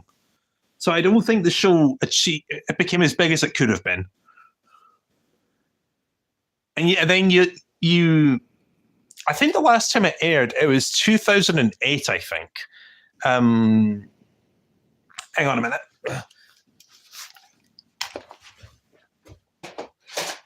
Get some VHS tapes. These are the last 2 recordings I have of them. I mean, they're from 2005, but I'm pretty sure the show aired until 2008. This was the only time, I'm sure this was the only time Michael and Dog airs. It was at 5:35 in the morning. I'm pretty sure that was the only time it ever did air. It was just after Gadget Boy, so this shows how highly Cartoon Network regarded it. And actually, I remember this. Well, it happened today. The Cartoon Network Twitter page, I think it's on their YouTube channel as well. They put out like a giant presentation of like cartoons that have aired on the network for the past 30 years, people were amazed by the fact that they acknowledged Hi Hi Puffy Amiyumi. Because I think the last time that show was acknowledged was like 10 years ago, and they're like, wow, they're actually acknowledging this show. The absolute nostalgia of those VHS tapes. So let me recommend one thing. It's a series I have on this channel. It's called Recordable Fridays. I have like I have 32 VHS tapes up there. Most of them I haven't done, but the first 15, these VHS tapes from my childhood. I check out Recordable Fridays. I posted everything I had on those VHS tapes. Because I remember this. I've wanted to capture footage of my VHS collection since 2007. And then when I found something that worked about 5 years ago, I took full advantage. I copied almost everything I have. Well, at least for all the good stuff anyway. And these two... See, this is a weird thing when you think about VHS tapes. Usually when someone asks you what your favorite piece of home media is from a certain category, normally people would go to... Let me think. I will pick this one. I just picked something random off the shelf. People would probably go to something like this as... like their favorite from VHS. But actually, when it comes to VHS for me, these two are my favorites. Because this was the peak years of Cartoon Network, 2005. Like as soon as the Toon City era launched, that was the golden age of Cartoon Network for me. Even though I love Powerhouse, these two are the best.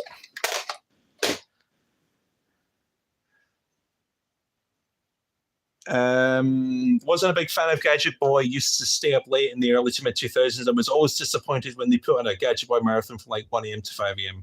Yeah, it's about that. It was 2 a.m. to 5 a.m. It replaced going back. It was the Magic Roundabout, Blinky Bill, Flying Rhino Junior High, and hold on. It was Tabaluga, Flying Rhino Junior High, The Tidings. I'm losing my train of thought. Hold on. The Tidings, Flying Rhino Junior High, Blinky Bill, Tabaluga, and I think the Fruities. And they took them off one by one over the course of a year. And then only the Magic Roundabout was left. Oh, Ned Snoot. Yep, I have that. I have that on VHS. It was a weird show. It was basically Cartoon Network's answer to Aladdin, I think. Yeah, they took all those off one at a time, and then all that was left was the Magic Roundabout, which was a good show, but it's 5 minutes per short, and you get that for like 3 hours. So that's about 60 shorts per night. And then they took that off and replaced it with Gadget Boy. And Gadget Boy is a terrible show. And the problem is that had like 26 episodes. They aired 3 hours of this every night. You would barely make it through a week before you ran out of episodes. It's kind of pathetic, really. And see, this is why I love Cartoon Network. And someone mentions the slightest of things in the chat, and it gets me to start talking about stories, and I love it. That's that done.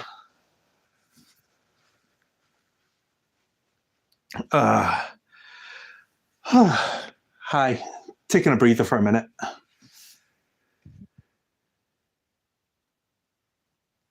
Whew, that's 3 done. Hold on, let me organize these. Issue 19, 18. Where's that? Okay, we got 3 more.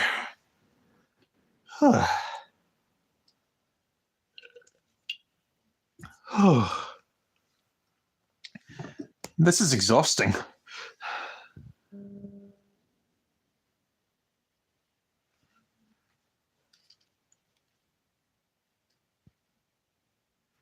Okay, which one's next on the list? 50.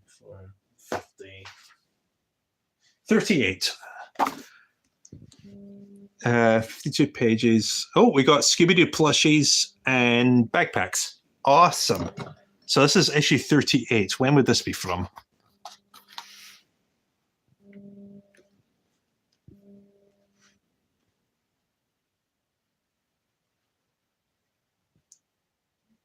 Yeah, I've got 6, and this is just for Cartoon Network. I was also going to do my Sonic the Hedgehog comics, and a couple of Pokemon comics. So when I was going to do the initial video before I did this live stream, I had 16 magazines to go through, and I got bored after the first two because you require to do something like this. You need an audience to talk to and to have conversations with. How much was this magazine? Normally, for magazines like this, I pay between like £5 and £20, I think. Which one was the last one I bought? I think it was issue 19. Oh, no, wait. It was issue 18. This was the last one I bought. I bought this 2 weeks ago, I think. And because of the condition it was in, it cost me a £5. I think the most I paid was like £20 for one of the comics. I'm not sure which one. It's the joys of eBay.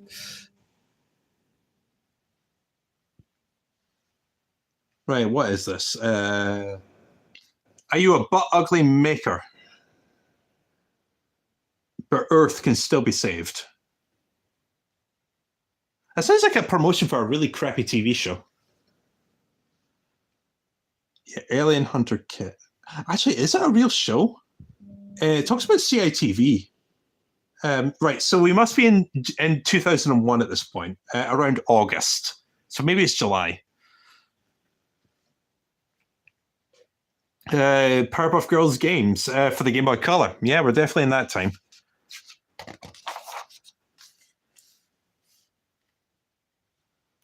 Yeah, it's definitely summer based on this. Story for Johnny Bravo. See no Johnny. Oh, he's trying. Well, yeah, Johnny Bravo's trying to impress women. Of course. Shocker.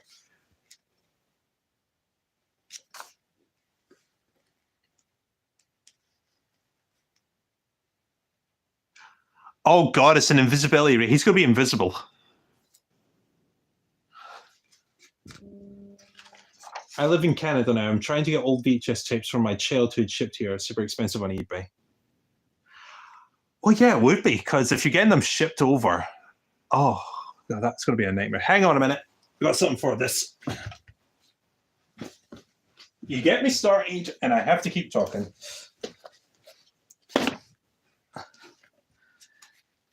Now, remember this. The Taste of Cartoon Network. This is a promotional thing, appropriate, oddly enough. It was released just after the channel launched, so this tape is probably close to 30 years old.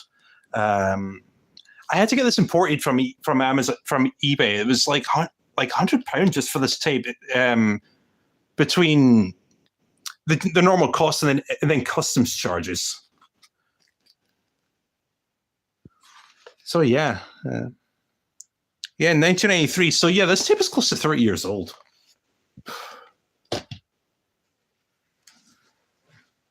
Could you imagine a character like Johnny Bravo in his own cartoon? These shows, you'd never get that. This would not fly these days. I may have mentioned that in GT actually, because what I'm saying here rings a bell. I may have mentioned that in GT.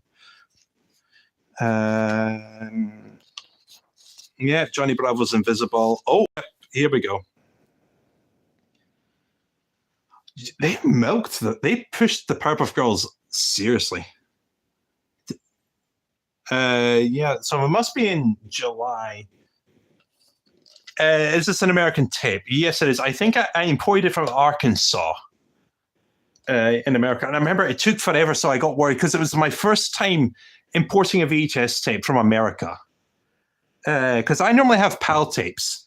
They're just off camera, just over there. And I never imported an NTSC tape before. I didn't even know if my VCRs could play it.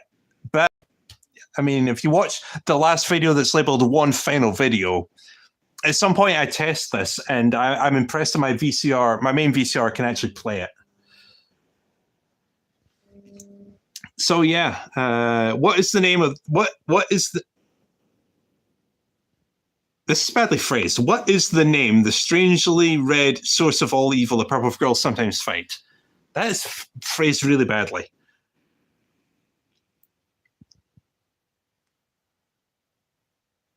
So yeah, the Powerpuff Girls must be massive to get all these video games.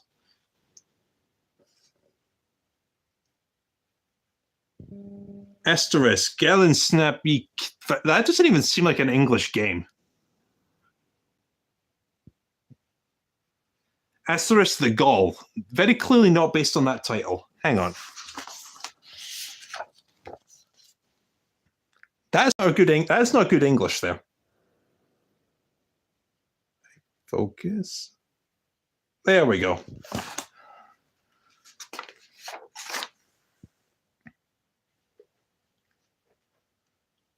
Four free Jawbreaker. Oh, it's Mystery Mayhem. 4 free Jawbreakers, but the ads have to have identical Jawbreakers to assume there are no arguments. Can you spot the odd one out? Oh, God, it's one of those. I mean,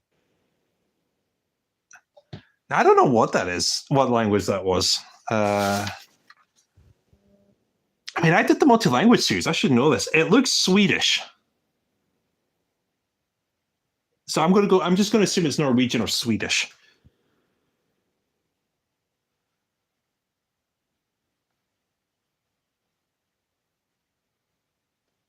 Asterisk. Oh, hold on. The ads have to have identical Jawbreakers to assume there are no arguments. It could be Polish. That's a fair point, actually. Why would it matter what the Jawbreakers look like? It's all about how they taste.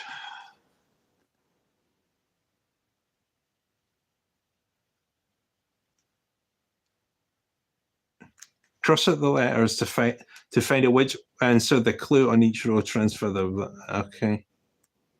Hold on.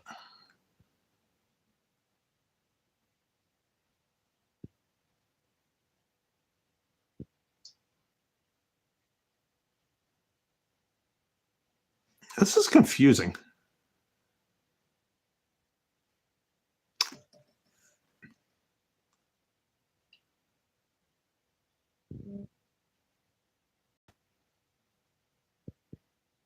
Oh, wait a minute. Do you have to try and work out the what word that is and then take the missing letter? Oh, it is Swedish. Excellent. See, I thought so. I'm good at this. Yeah, I think what you're meant to do here, you're meant to take the letter that doesn't belong, take that out and put it down there.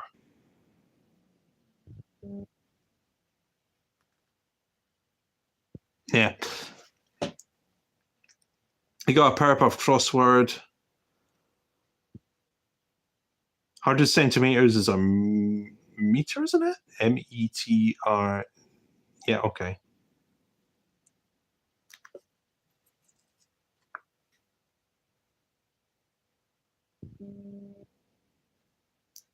This looks really confusing because for a crossword, it curves. You would never see that. That is weird.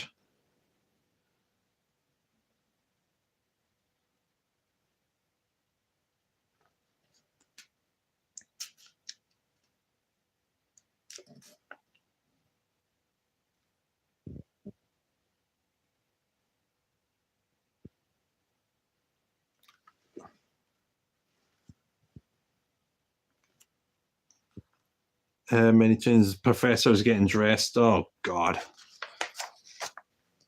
Now, I like this. I remember reading this when I got this comic.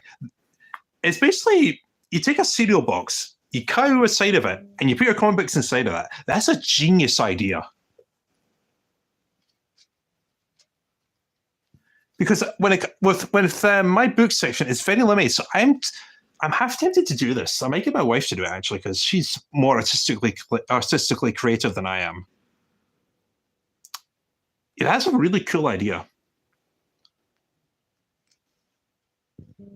I mean, it's just a cereal box. You cut down the side of it, and you basically got like a folder for it. But Ugly Martians. Well, it was iconic enough to get a VHS line.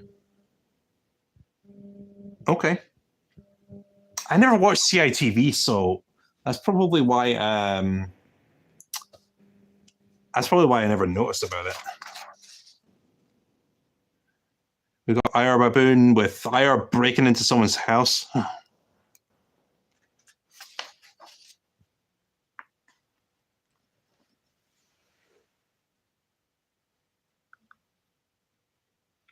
Oh god, there's multiple. There's doubles of them.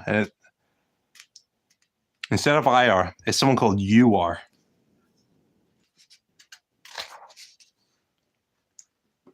Creator profile: David Feiss, Cow and Chicken and Iron Weasel. He's probably on Twitter as well.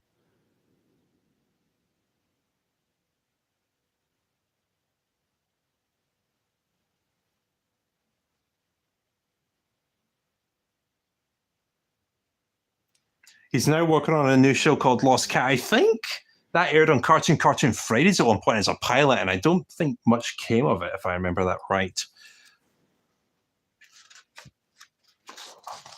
Oh yeah. Okay, the pages are falling apart. Oh, this is another poster. Okay. Yeah, I mean, sure. I'll get that Eddie and Eddie one as well.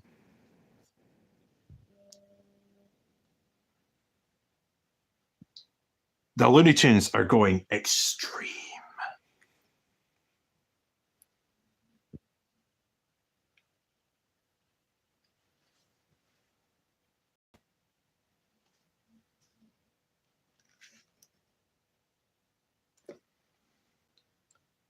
Who does Wile E. Coyote always chase but never catch?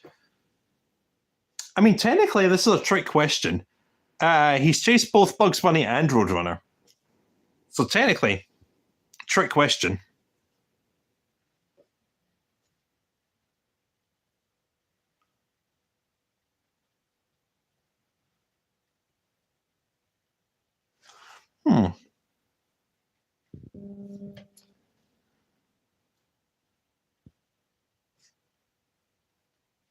Talks about winning a bumper video collection. It reminds me of the Looney Tunes special bumper collection up here. I'm just taking down VHS tapes at this point.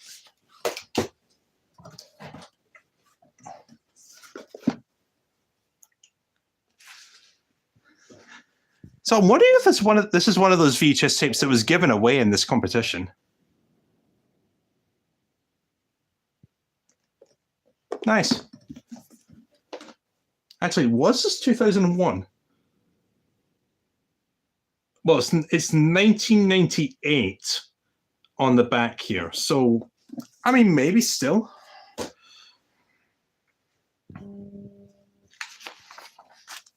Oh, we got Scooby-Doo eating a burger. A chocolate-covered eggplant burger with hot sauce, if you've seen the live-action movie. Oh, yeah. Here's another blast from the past. Sheep in the Big City. Anyone remember that one?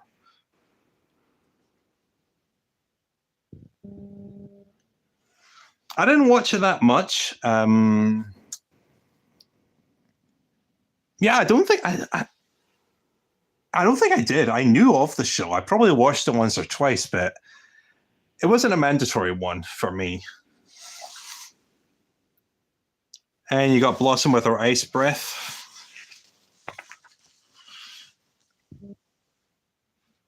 Oh, we got more. We got Bunny Bravo and Sarah from the Eds. She's whiny and quick to judge and has a tantrum for every occasion. I mean, they're not wrong. They're not wrong with Sarah.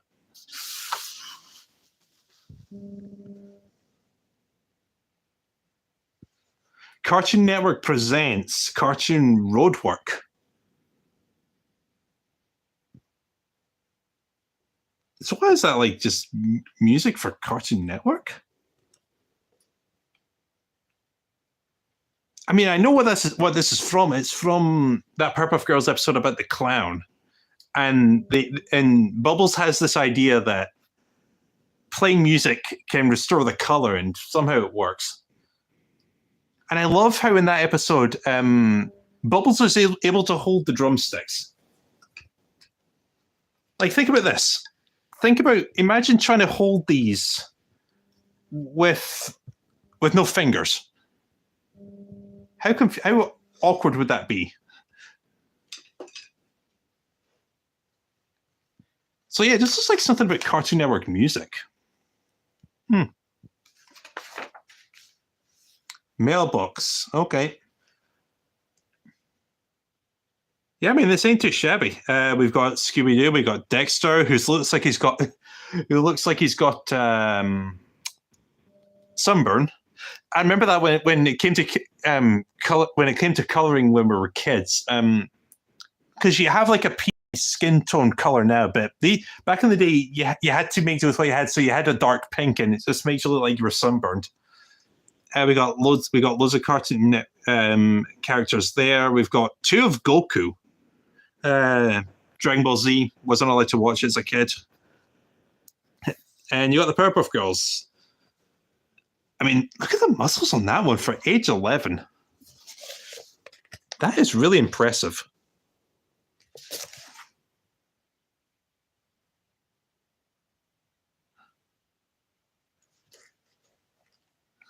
Dexter looks like a former president. That's an insult to Dexter there.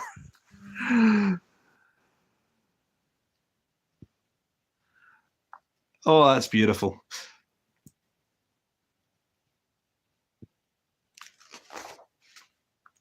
Oh, we got stuff about Boomerang here. Boomerang would have just launched. It launched the year prior to this, I think. Right, what's the name of Dick Dastardly's canine companion? That's Muttley. What's the name of the town where the Flintstones live? Bedrock. What did the Vulture Squadron try to do every episode? The Vulture Squadron. Fudge. The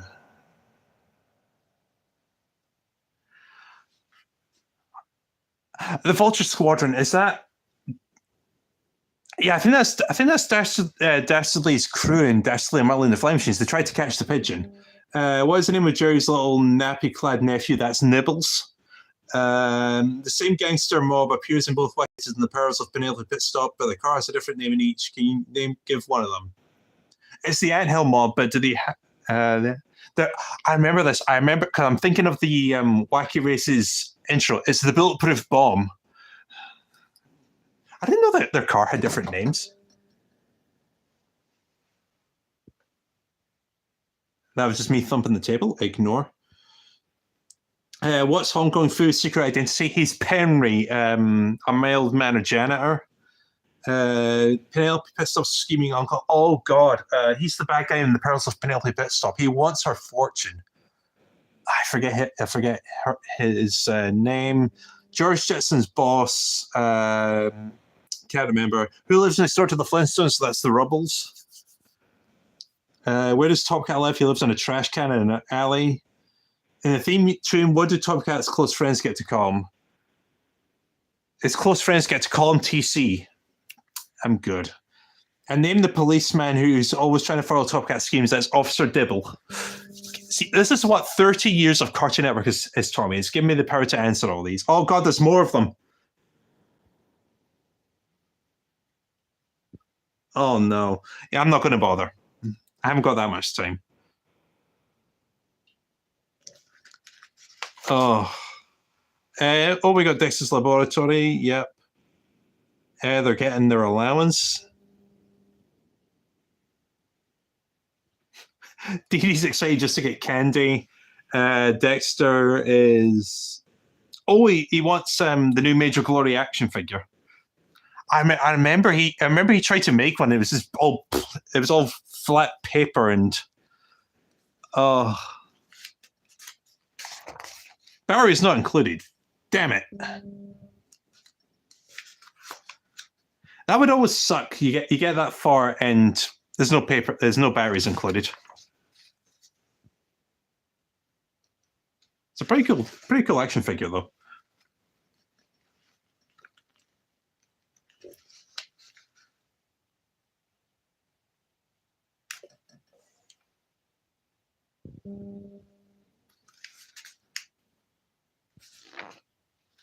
So yeah, Dexter uses his time machine to go. I wasn't paying attention to this. He just did something. Oh my God. His house is made of Legos.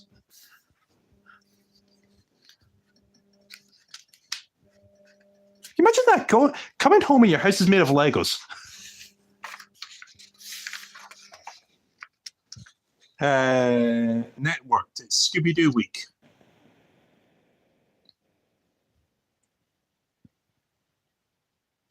Scooby-Doo's taken over Cartoon Network for a whole week this August.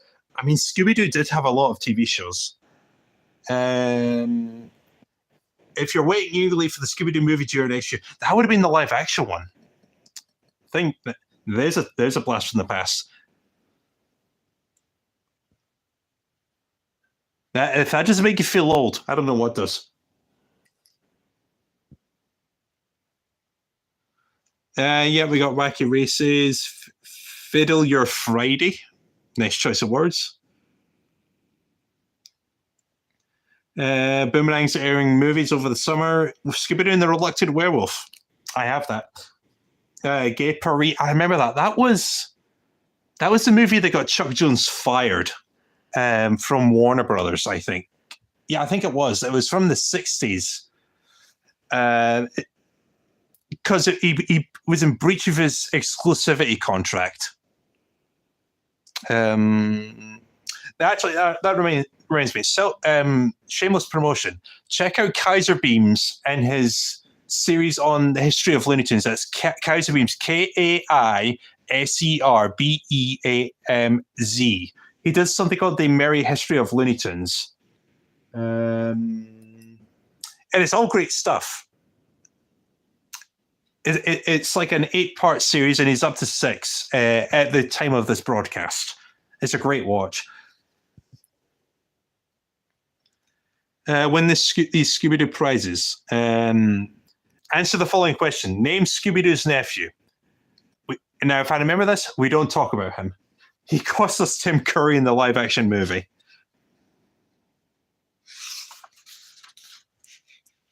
Cartoon Network website under construction. Like I said, I love how vintage this is.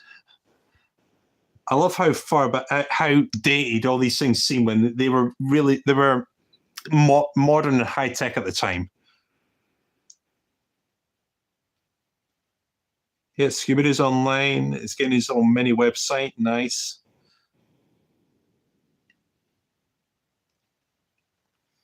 Oh, we're talking about Toonami. There's a blast. Check it out. Find downloadable images, competitions, clips, games, and facts from Dragon Ball Z and all your favorite Toonami shows. I mean, if I was allowed to watch Dragon Ball Z as a kid, I probably would have watched it. I mean, my mother says she doesn't remember this, but I swear there were 3 shows I wasn't allowed to watch as a kid. There was Fat Dog Mendoza, Dragon Ball Z, and Gundam Wing, Mobile Suit Gundam Wing.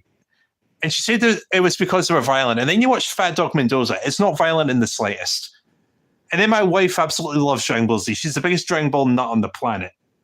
And yeah, I was interested. I still haven't properly watched Gundam Wing. But there we go.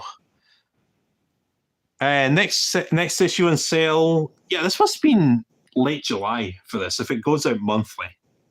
Oh, that's disgusting. Brain piss. It goes in Mojo's head.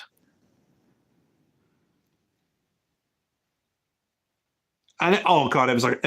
I need to keep an eye out for that one. Issue 39. It features the Eds. I need to keep an eye out for that one because these magazines have come out on eBay completely random. So I've been just buying them sporadically with whatever ones are there. Issue 39. I need to keep an eye out for that one. And there's the NBC again. Once again, I wanted to join up as a kid. It looks like a monthly membership kind of thing, which would have sucked. I don't even know if you get. It's probably like a newsletter or something that your name gets put in, says "Happy Birthday, so and so," and yeah. Okay, that's that done. I've got 2 more, and then we're done. Issue number 50. And we actually have a date, 31st of July, 2002. We actually have a date. And look at this, the Scooby-Doo movie.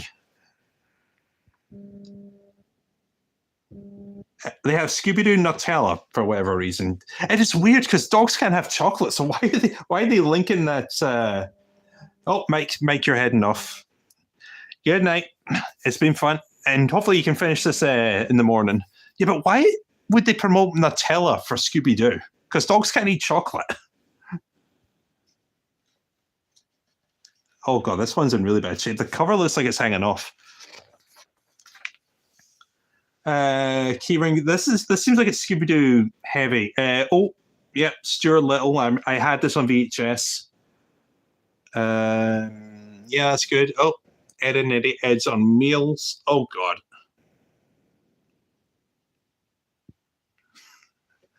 Oh, it's about a skateboard contest.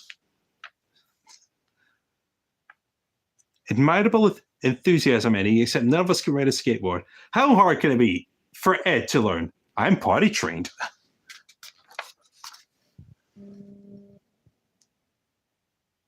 Oh god, this is something they could have made into an episode of the show. Because it looks like it's about on the level.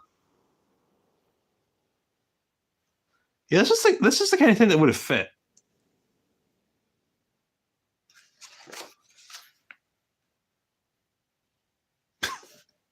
Yeah, the humor is spot on with this.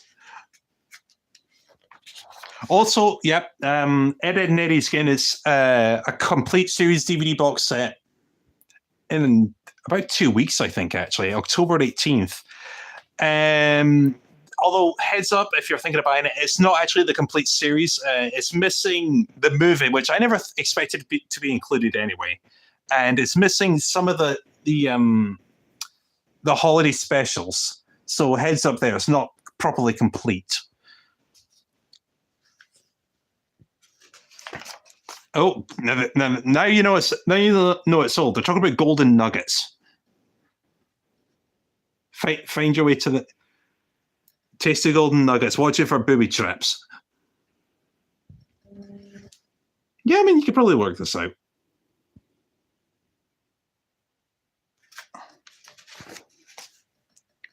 Dexter's Genius Elixir. So it's basically a milkshake. Yeah, it's a milkshake. Johnny's chat lines. I hope you know CPR because you take my breath away. Is it hot in here or is it just you? You've got something on your face. Let me wipe it off for you. Hey, it's not coming off. It must be beauty. Oh, these are so lame. These are kind of the chat lines that would probably get you a restraining order these days, or pepper sprayed in the face. Yeah, Johnny Bravo getting a cartoon. He gets turned younger. Oh, it's when he was younger. He looks about the same, really. I don't think if they ever done anything where Johnny's got his eyes exposed.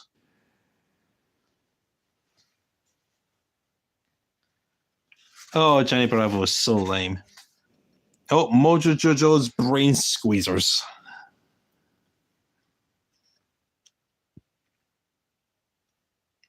Can you match the reflection to Johnny? I mean, it's between 2 and 4 by the looks of it, but what is missing? Oh, it'll be number 4. It's missing an eyebrow in number 2.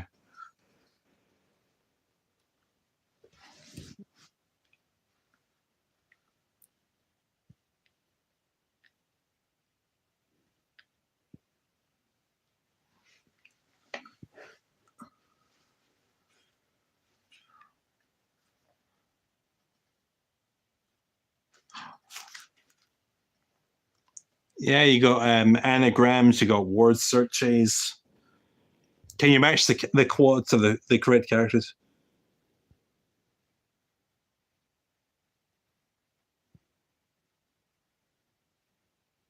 We fight crime. That's what we do. That's the Purple Girls. Specifically, it's Bubbles. It was I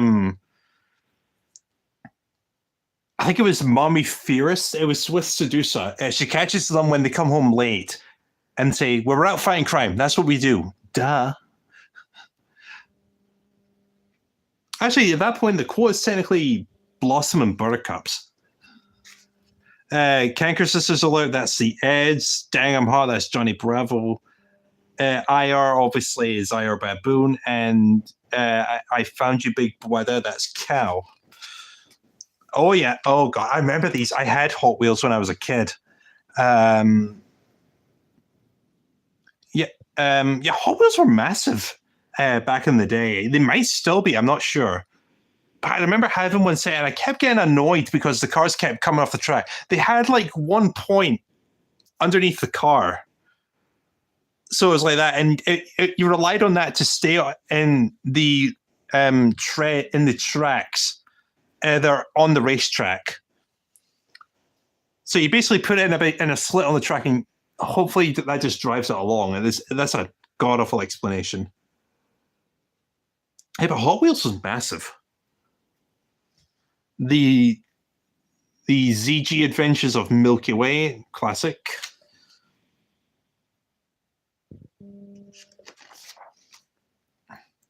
Scooby-Doo, where are you? Heading into danger. Check out these hit. Oh, yes, someone already completed this.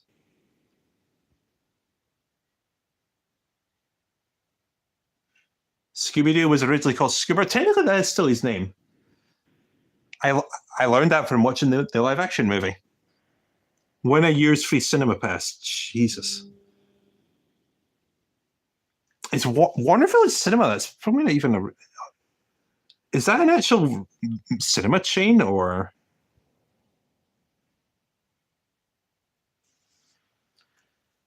Yeah, you got Scooby-Doo Wars. It's mostly Scooby-Doo, probably because of the live-action movie.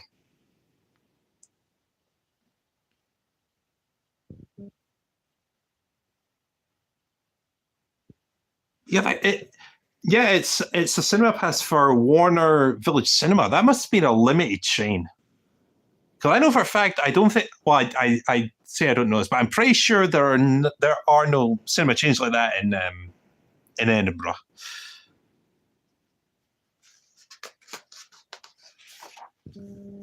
Oh, more artwork, yeah. Cartoon crack-ups. I've seen that on eBay. I was tempted to get that for a long time. I was going to cover that with the Cartoon Network range. But I never did get it. Oh, there's a poster that's been taken out of this. Yep. Whatever poster that was. Yeah, we've got someone who did I Am Weasel, the Powerpuff Girls. That's a good one, actually, of I Am Weasel surfing.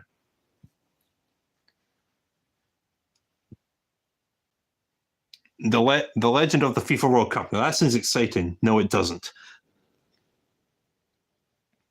Yeah, this was about the time when VHS tapes and DVDs were still being sold at the same time. And DVDs have definitely become a lot cheaper now. Yeah, this definitely gives a point of, if it wasn't already mentioned on the front, Star Wars Episode 2, Attack of the Clones. Now, here's a funny thing. I've seen most of the Star Wars movies. The only one I've ever actually seen in theaters was Revenge of the Sith, and that was 2005. And oddly enough, I haven't seen Force Awakens yet. I've seen Phantom Menace, I've seen Attack of the Clones, Revenge of the Sith, the first 6. I've seen The Last Jedi, and I've seen Rise of Skywalker, but I haven't seen The Force Awakens. But I just don't care that much, really.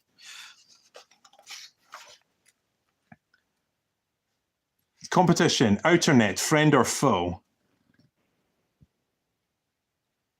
Okay, looks like some kind of action book. To answer any of the competitions that should fill in the form below, what do you have to do? Because you got games there, but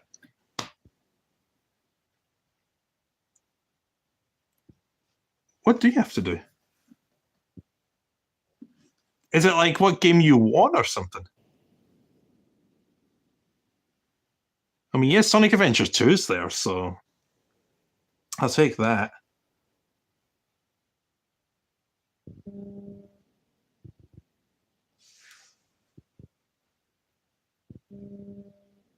Yeah, it's all weird.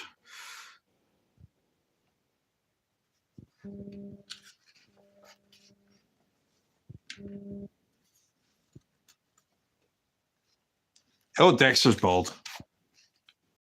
And oh god, his hair comes alive. Now that's a horror movie in the making right there. It's insane.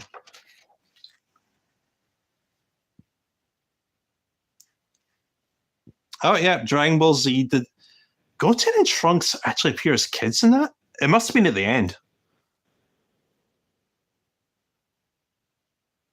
Yeah, it must have been because I'm pretty sure before the Boo saga, when they were taking on Cell, I'm pretty sure Gohan was still a kid at that point.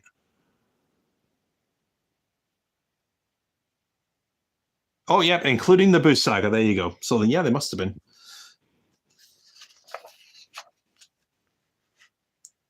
Mojo Jojo's favorite things.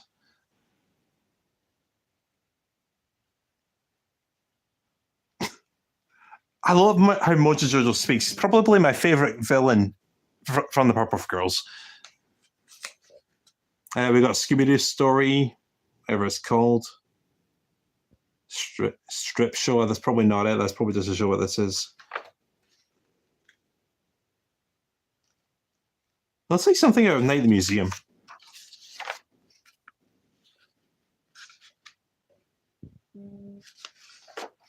Oh yeah, a calendar. Now this would be handy. Print it, photocopy this, print it out, pass it around, because you'll never know when you'll need a calendar for July 2002.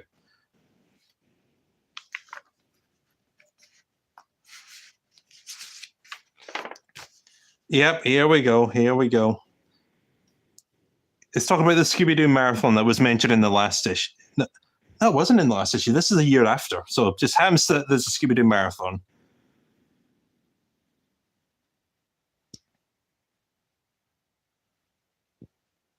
And then we've got the live action Scooby Doo movie, a good movie. They were both good, really.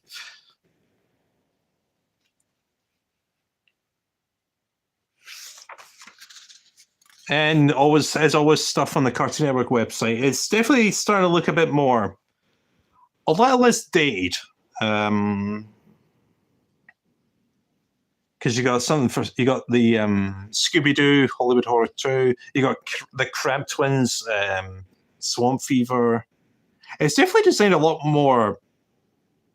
God, I suck at explaining these things.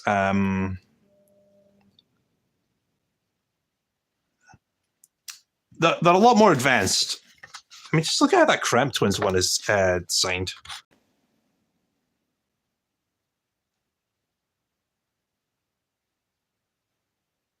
It's pretty good, that. And Powerpuff Girls, that'll be the next issue. You get a lip balm keychain. Fancy. I'm pretty sure that was actually advertised on TV. It rings a bell now. And Chupa Chups Chupsters. Vanilla and strawberry ice cream and a Chupa Chups like that sounds like a good deal, actually. That sounds like a good combo.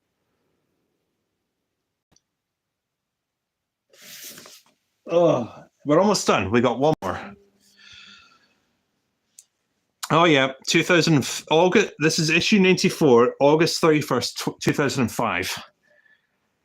And we're in the PS2 era now. It's promoting Charlie and the Chocolate Factory, Life and Times of Juniper Lee. We're deep in Toon City at this point. Yeah, we got. This was promoted. I remember. I'm sure I have this on VHS somewhere. Once again, check out Recordable Fridays. It'll be in there.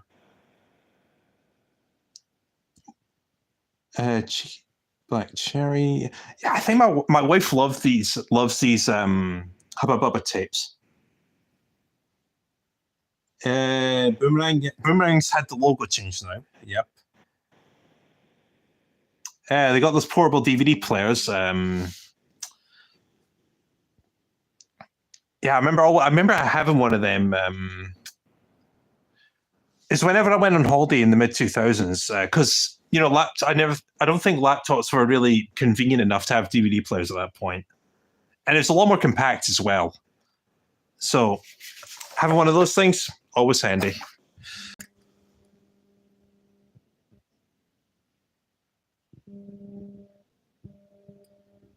Yep. Right. Cow and Chicken get braces. Billy and Mandy become fashion models. You win a PS2. You get they promote the Charlie and the Chocolate Factory, which is a good movie. Whichever you prefer between that and the Gene Wilder one is debatable, really. I feel like if you took out the music and the fizzy lifting drinks from the Gene Wilder one, you take out the music and the fizzy lifting drinks, and you take out Slugworth. That would probably win. But I do like the Johnny Depp one with Christopher Lee, because I love saying that Willy Wonka's father is Dracula. I love that. Oh, and the poster, that's the Batman poster. Yeah, I've got that on my wall. Oh, Xiaoling Showdown. The best ever episodes. Bank Holiday, Goodness. Yeah, they're talking about marathons. Foster Stone for Imaginary Friends, Codename Kids Next Door. There we go. Someone was talking about Kids Next Door. We finally reached that area. It might be in the rest of this magazine. I'm not sure. Ed and Nettie, Xiaoling Showdown, and the Cramp Twins. Nice.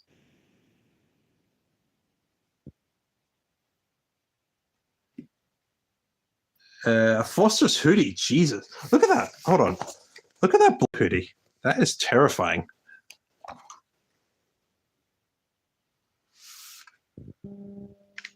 Spooky for Hire.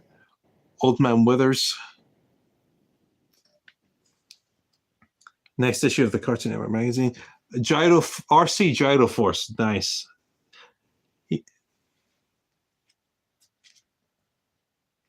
Wanted, seeking a reliable supplier of kryptonite. Billy and Mandy. Something about them becoming fashion models, I think.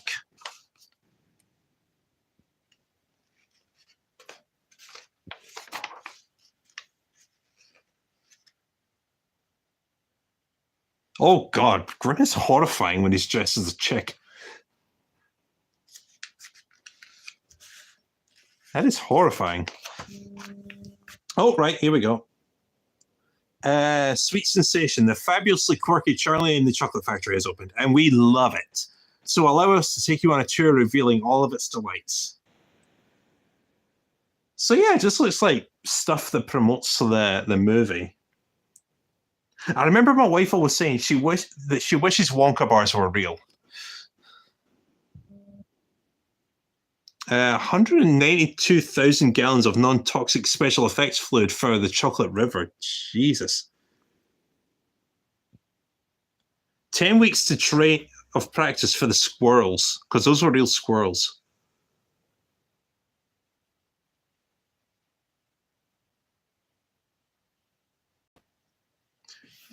Yeah, Johnny Depp was great in this movie.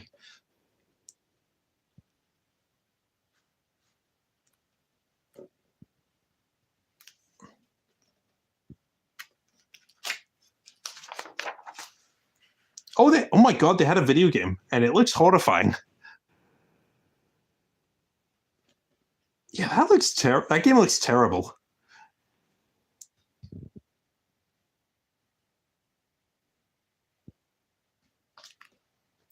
Now, hold on. It talks about giving away a PS2 and a DVD player. I mean, at that point, that's kind of redundant because a PS2 already was a DVD player. It's why, well, apart from having a decent library of games, it was a DVD player. So I don't think you need to sell both.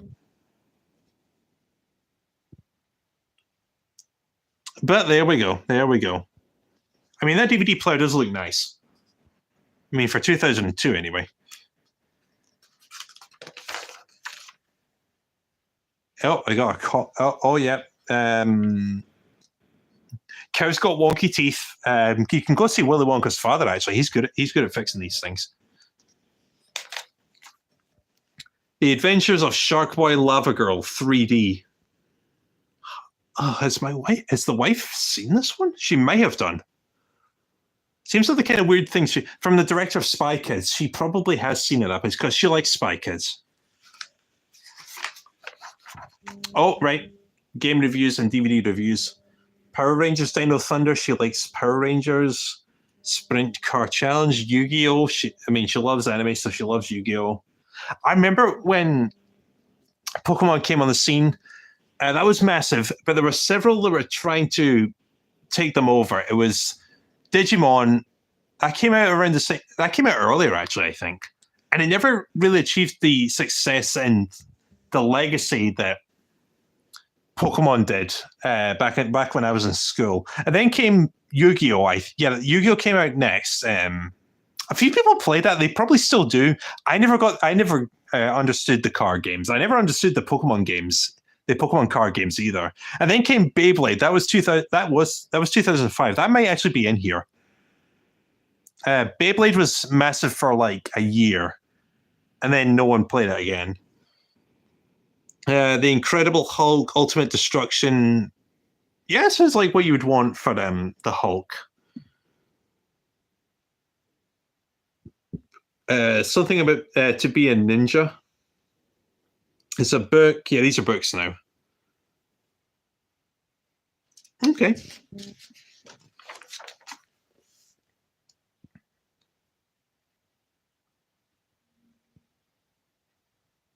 Yeah, once again, I don't understand what you're meant to do here because it's not exactly clear. Oh, wait a minute. Are they questions? So you're supposed to write in your answers here. That would make sense, actually. Hang on. Is there a question in here?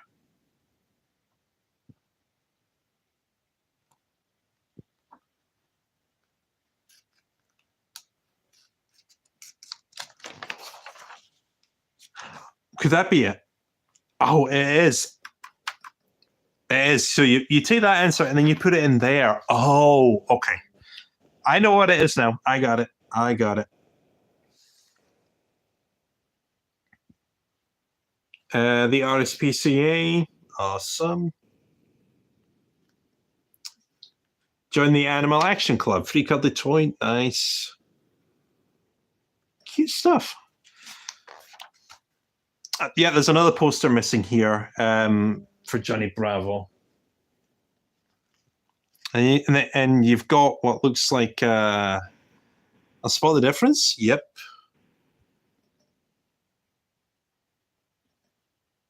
And they've already circled what's missing. So yeah, excellent. They saved me the trouble.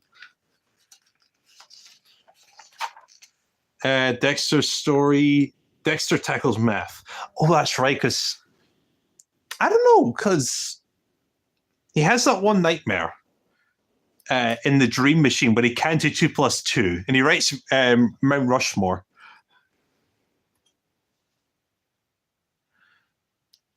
But I'm pretty sure he doesn't normally have trouble with math.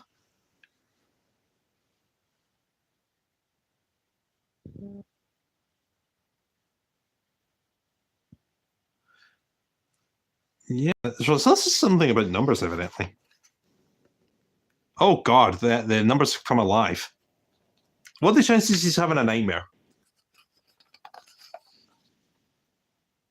Oh God, that is freaky. So he takes out an anti-calculator. It's a vacuum cleaner.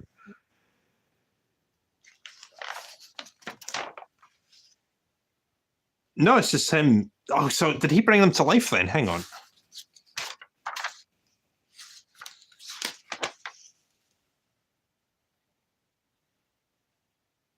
Yeah, he brought 3D numbers to life. Okay.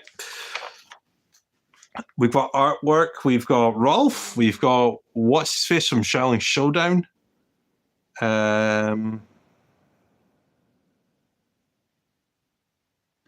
We've got Eddie looking good. I mean, that shirt doesn't look like it matches. You got Goku. A lot of good detail there. Scooby-Doo. We got Grim. We got one of the characters from Mucha Lucha. We've got the Eds. Once again, great artwork. They could do better than I can. We got Story of Scooby-Doo.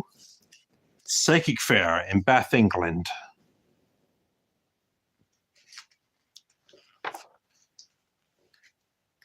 Yeah, so I'm guessing this creepy old woman is a psychic.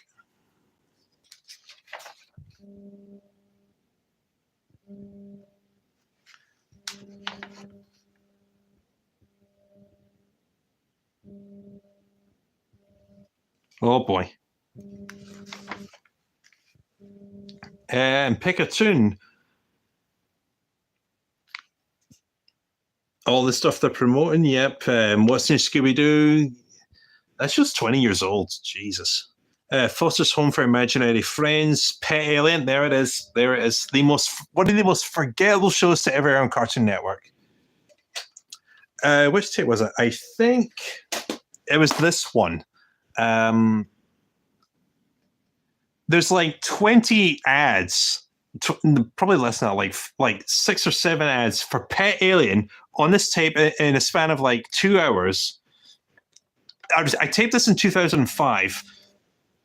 I guarantee I would have forgotten by 2008. It didn't even last that long. And Pokemon and Teen Titans on Toonami. That's the time I watched Toonami. I watched it for Pokemon.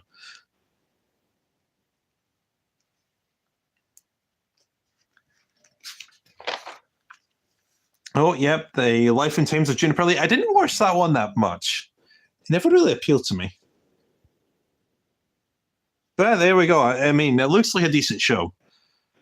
Hi, Puffy Amiyumi. Yep.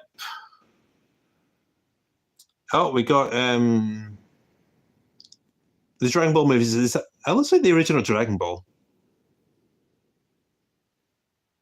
Yeah, so it's Dragon Ball and GT movies. Yep.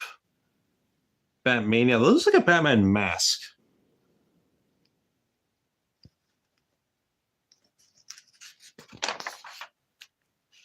Yeah, we're at that point of the website. Yeah, you got a Tom and Jerry game that looks a bit like Pac-Man. Kind of. Night of the Living Ed, nice reference. When Ed tries on a space monster outfit, he thinks he's turned into a monster. I mean, they've done that. Armed with a mouthful of soggy Chunky Puffs, he sets out to wreak havoc on the neighborhood. Play as Eddie and make a ton of cash as you rescue the kids from the Chunky Puff monster. The Chunky Puff monsters. A monster's made out of Chunky Puff. Nice one. Using Double D's cool gadgets like water pistols and fizzy drink bombs. Oh, is this one of those things where... is this one of those things where you push the red button on the Sky remote and then you can play these games? It's Sky Active. Oh, okay. Oh, yeah, there it is. There's the website thing there. So, yeah, these were Sky Active. It's for Tom and Jerry Cheese Chase. It's a feline freakout as a hungry Tom tears around the house in pursuit of a tasty rodent snack. So, in other words, Jerry. Now it's up to you to help poor Jerry dodge the rampaging cat attack and grab some cheese along the way. Yeah, it's Pac-Man, basically.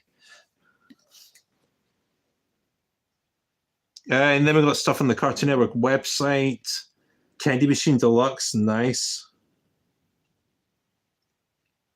And Sandcastle Hassle.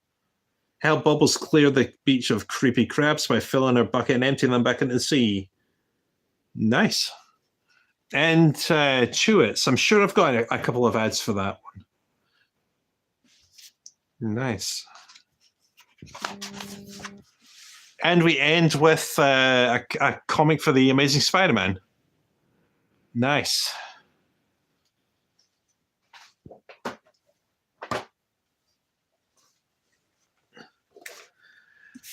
And we are done. Whew. I'm exhausted. So I want to thank everyone for showing up. I wanted to do this for Cartoon Network's anniversary. You know, I love Cartoon Network. I mean, half the content I do is praising this channel. I mean, I made a video in GT for it. I did Video Memories, where I've reviewed multiple Cartoon Network VHS tapes and DVDs, multiple shows that were on. I showed off my recordable collection of Cartoon Network content.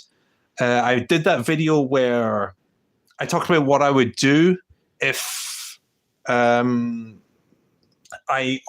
had control of Cartoon Network. That's probably one of my favorite videos I ever did for GT, maybe of all time, really. It's because that was something that was bothering me since the 90s. I had this dream back when I was a kid about, I was in hospital at one point, and they came in, they offered me a TV guide and saying, you own Cartoon Network for a day. What do you want aired? What do you want to put on the air? And that memory stuck with me, and I thought, well, what if it actually became a reality? So I think it was last year or the year before, I sat down and actually thought it out. And yeah, I'm proud of that. I'm proud of that video. I mean, it's very primitive for that, but I love Cartoon Network. I wanted to actually bring some closure to that dream I had. 20 years ago, I had that dream. So on that note, I'm going to call it there. Happy anniversary to Cartoon Network. You were my childhood, and I lost a lot of brain cells watching you. So yeah, hope you guys have enjoyed. If you're rewatching this after the fact, leave a comment. Talk about how much Cartoon Network means to you. What your favorite show was. What your favorite era of Cartoon Network was. What your favorite parts of the show was. Any happy memories you have, share them here. We're all about loving. We're all about Cartoon Network love here. All right. Good night, everybody.